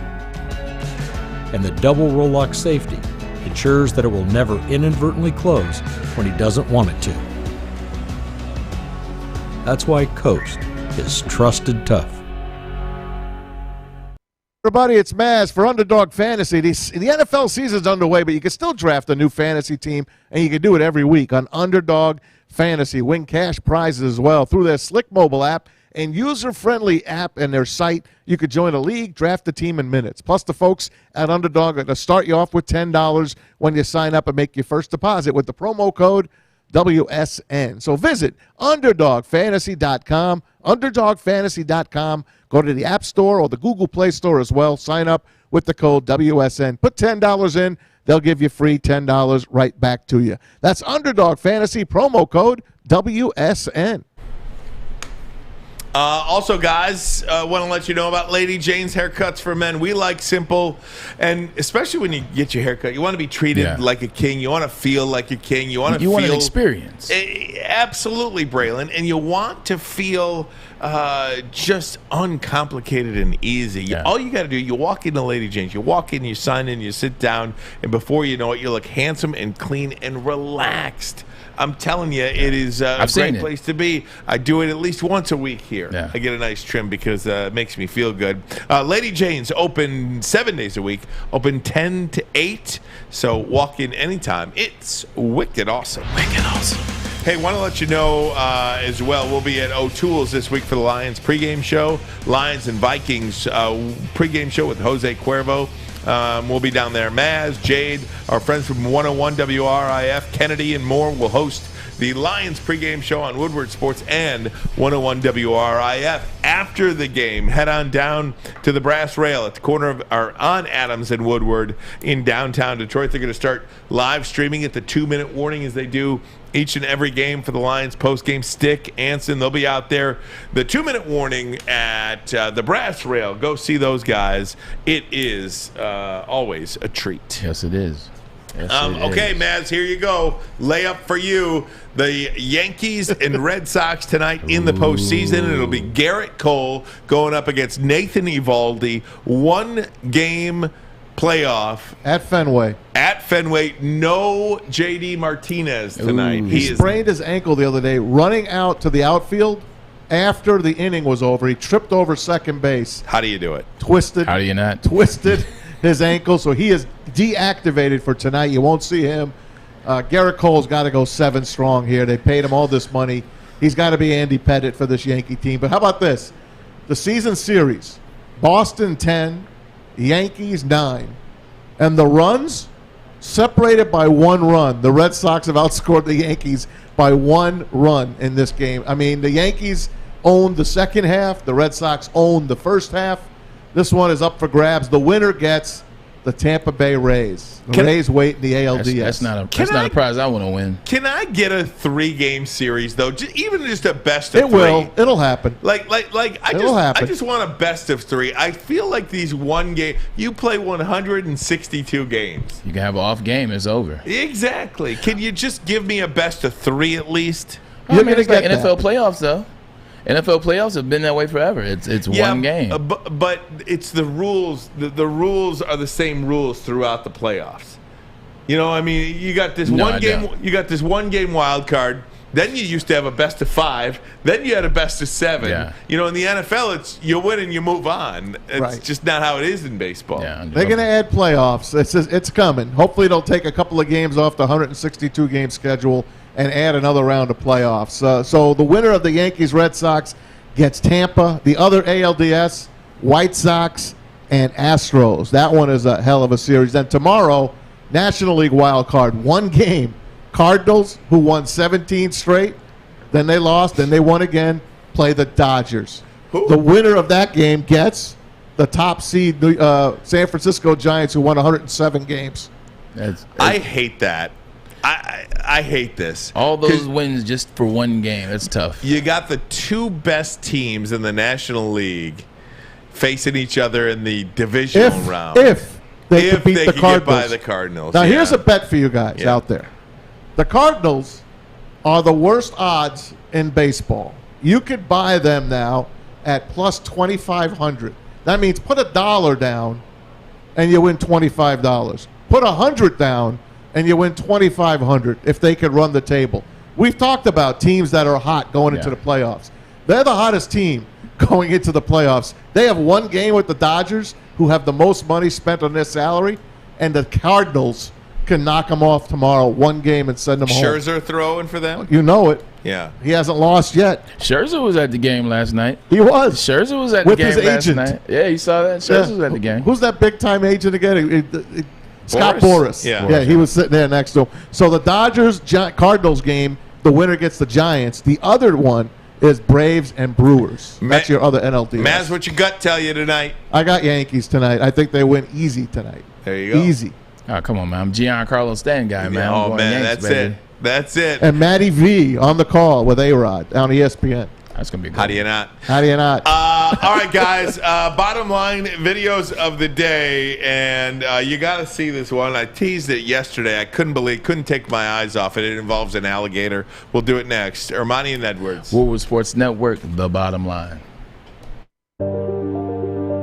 I'm looking to bring on another HVAC tech right now. We are recruiting 5 to 10 techs a month. We're looking to grow and expand. Every new tech we hire is from Northwestern Tech. The hands-on training is fantastic. They're always my first call. We love hiring Northwestern Tech grads. They come out trained and ready to work. Our program is only 10 and a half months, and our next classes are starting soon. So why wait? I'm looking to hire a graduate of Northwestern Tech. Northwestern Tech. Northwestern Tech. Northwestern Tech.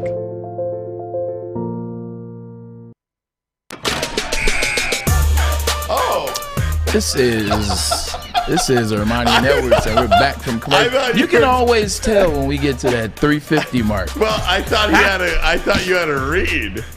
He read you, sir. Listen, fill in the blank.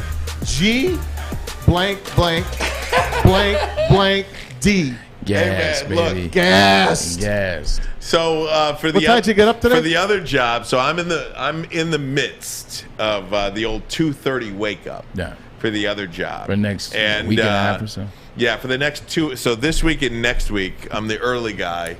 And it is the 2:30 wake ups change who you are. It's brutal. Like it is a brutal. I don't know. Like I can 4:30 wake up. I mean, I am boom. 4:30. I am feeling like $1 million, ready to attack the day with an enthusiasm unknown to mankind. Right. 2:30.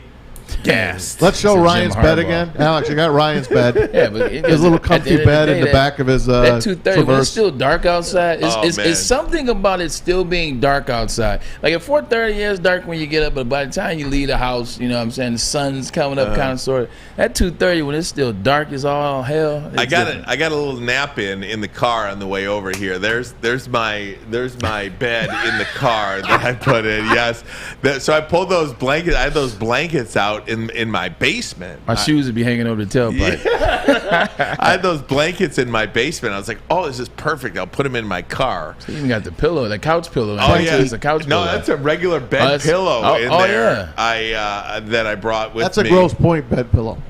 Oh, yeah. That's a Grosse Point bed. It's got some money in it. That's a Costco pillow. I'm joking with you. That's a Costco pillow. He called it a couch pillow, so I figured, what the hell? But yeah, so I get a nap, and then there's nothing better waking up to a nap. I had a missed call from Braylon, and then I saw a text. I was telling you not to get anything to eat, and I had some food there. And then I got a text from Braylon that says, I'm getting lunch. Look, what we do here, man. Nothing better than that. Hey, this alligator had some lunch. Yeah, let me see. Bottom line videos of the day. Segue. I love it. Go ahead, Maz. Oh. Here he Seriously? is. That's a big American alligator, and he is now devouring a smaller alligator. Dang. Oh, man. Look at the jowls on that alligator. He is a dinosaur. There's no question about it. Can you just imagine seeing one of your brothers like, hey, what's going on? And he eats you? Oh, man. Like, he just ate a family member. Look at that. It's not even that he's eating a crocodile. At least I would get it. Those are two different species. He's not even enjoying it. He's just swallowing it. He just did it on purpose. There's no enjoyment there. You know what he did there? He just did it because he could. Like, that's like when you, like, push your little brother down and shut up. Just get out of here. My buddy used to have a pet snake. And we were in our early. Never trusted people with like reptiles. Yeah, we were in our early 20s. We'd get all drunk, drink some beers, get all drunk. What are you feeding them? Go to the pet store. You get all the mice. You stick the mice in there, and then these snakes just. I mean. That's nature. I mean, it's just brutal. Are you speaking puzzle tongue over there, Fish? Is that Harry? Do I get credit for the Harry Potter reference, the puzzle tongue? I never saw that before, Harry Potter. Isn't that what a snake sounds like? You did good. I thought it was an actual drop. I was like, boy, this guy's on his game. Sound like the troughs at Pontiac Silverdome. Let me get you a little smile here. Go back to 1992. We take you to the Sky Dome. It's the Blue Jays. It's in between innings.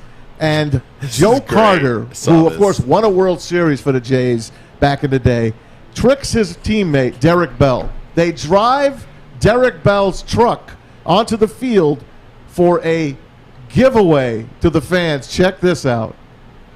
Derek Bell's Jeep. And the winning ticket number is section 123.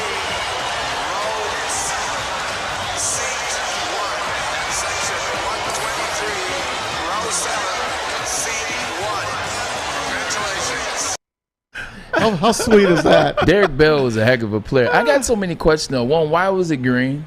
That was such an ugly car. Two, it was like small rims and it was explored, it was extended, and it's like he never went along with the joke either. Like, I think you could. He didn't know. He actually thought they were doing it. He actually thought they were doing it. They were giving that away to somebody in the audience. There's no possible way somebody can give your car away. Like in the early 90s, you had no idea, though. Maybe he wasn't the smartest guy. I can go with that, because if I saw my car, I would just, all right, that was funny. This is so great. So good. What else, Maz? We got a lot going. I love this Frank Belichick. Yeah, let's go to Bill Belichick. I mean, Frank Caliendo at the press conference here for the Patriots. Come on, Frank. Coach, after Monday night's game, how do you deal with that adversity? We need to do everything better, both offensively and defensively. But now we're on to Cincinnati. Sorry if I'm yelling. Actually, we can barely hear you. We're on to Cincinnati. Coach, last week, the protection of the offensive line seemed to be pretty... Coach, we just got word that your house is on fire. Houses catch fire all the time. That's what insurance is for. That said, Coach, are you planning to evaluate your fire captain situation?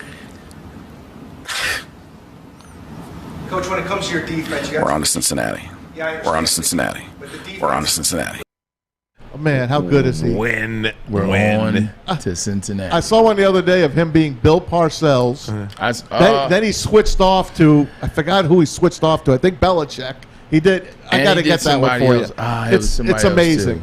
He just does his own interview all the way through. It was Belichick, it's really Parcells. good. And there's one other guy. I'll get it for you guys. But check this kid out. This has got to be a fake video, guys. Tell me if this is not a fake video. This kid rears back, throws the ball, and then runs under it to catch it about 50 yards away. Check it out. That's an old video. I've seen it. This is real. That's from Vine. That's real. That's from Vine. Yeah, this is Vine. Alex told me about this. I used to do this all the time. Really? Yeah, we used to do this. I used to do that probably right before. How many yards you think that was? Probably about 50. Wow. Probably about 40, about 45, 50. Because you got to throw it on an arc so that you can get out there and then the ball drops down. So about 45, 50. There's only one other guy that could probably do that. And you might be able to draft him. My guy. Maybe with the 15th pick, or you got to pick him early. Kyler Murray if you're the Lions. But here's Gotta Malik. get him at number 2. Malik Willis from Liberty. Check this play out from this past weekend. You guys understand it now? Here we go. What I've been telling you is? Here he is, Trey Lance Light. Some pressure off the edge. Sanders trying to get to Willis, which is not easy to do. Look at Malik Willis go again. Pass Wilder, still on his feet. What a run, he's still going. Spinning, twisting, inside. I've been telling you.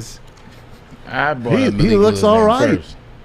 Told you. He looks all right. What did I tell you the first week we did the show? That was your guy. Didn't I tell you? Didn't I tell you, young man? I'm not saying anything because I believe I mentioned his name first. But hey, you know what? I'm not one to steal credit. No, you definitely mentioned Malik Willis, and he's out there. And you did too. Well, but we did. But he's doing good. What I like about Malik Willis this year is last year through 5 games he had 8 fumbles, he had 5 interceptions through 5 games last year. This year through 5 games, no fumbles, 1 interception.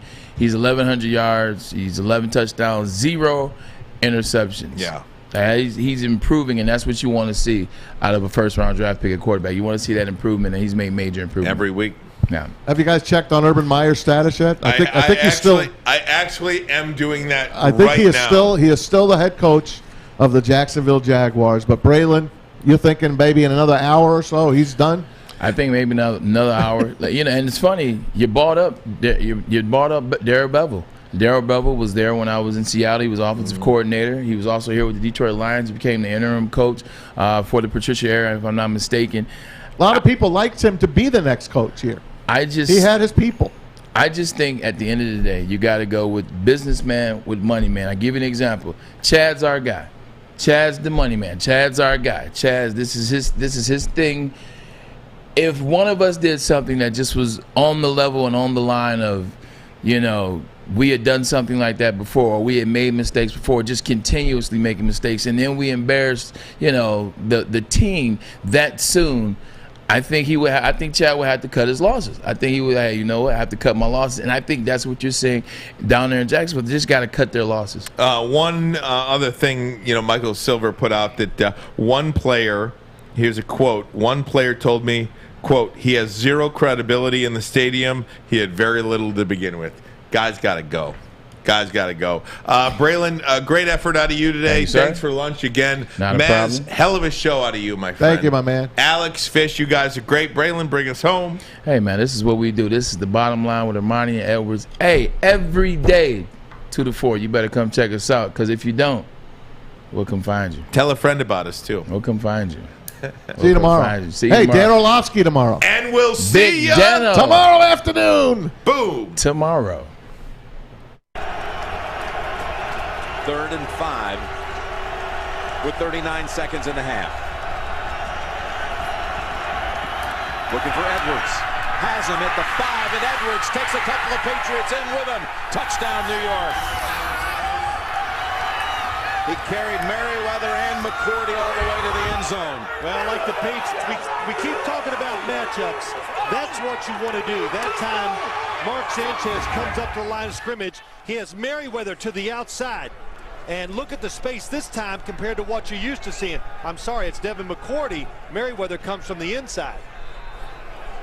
Boy, he just shields his body on him, and McCourty cannot get through to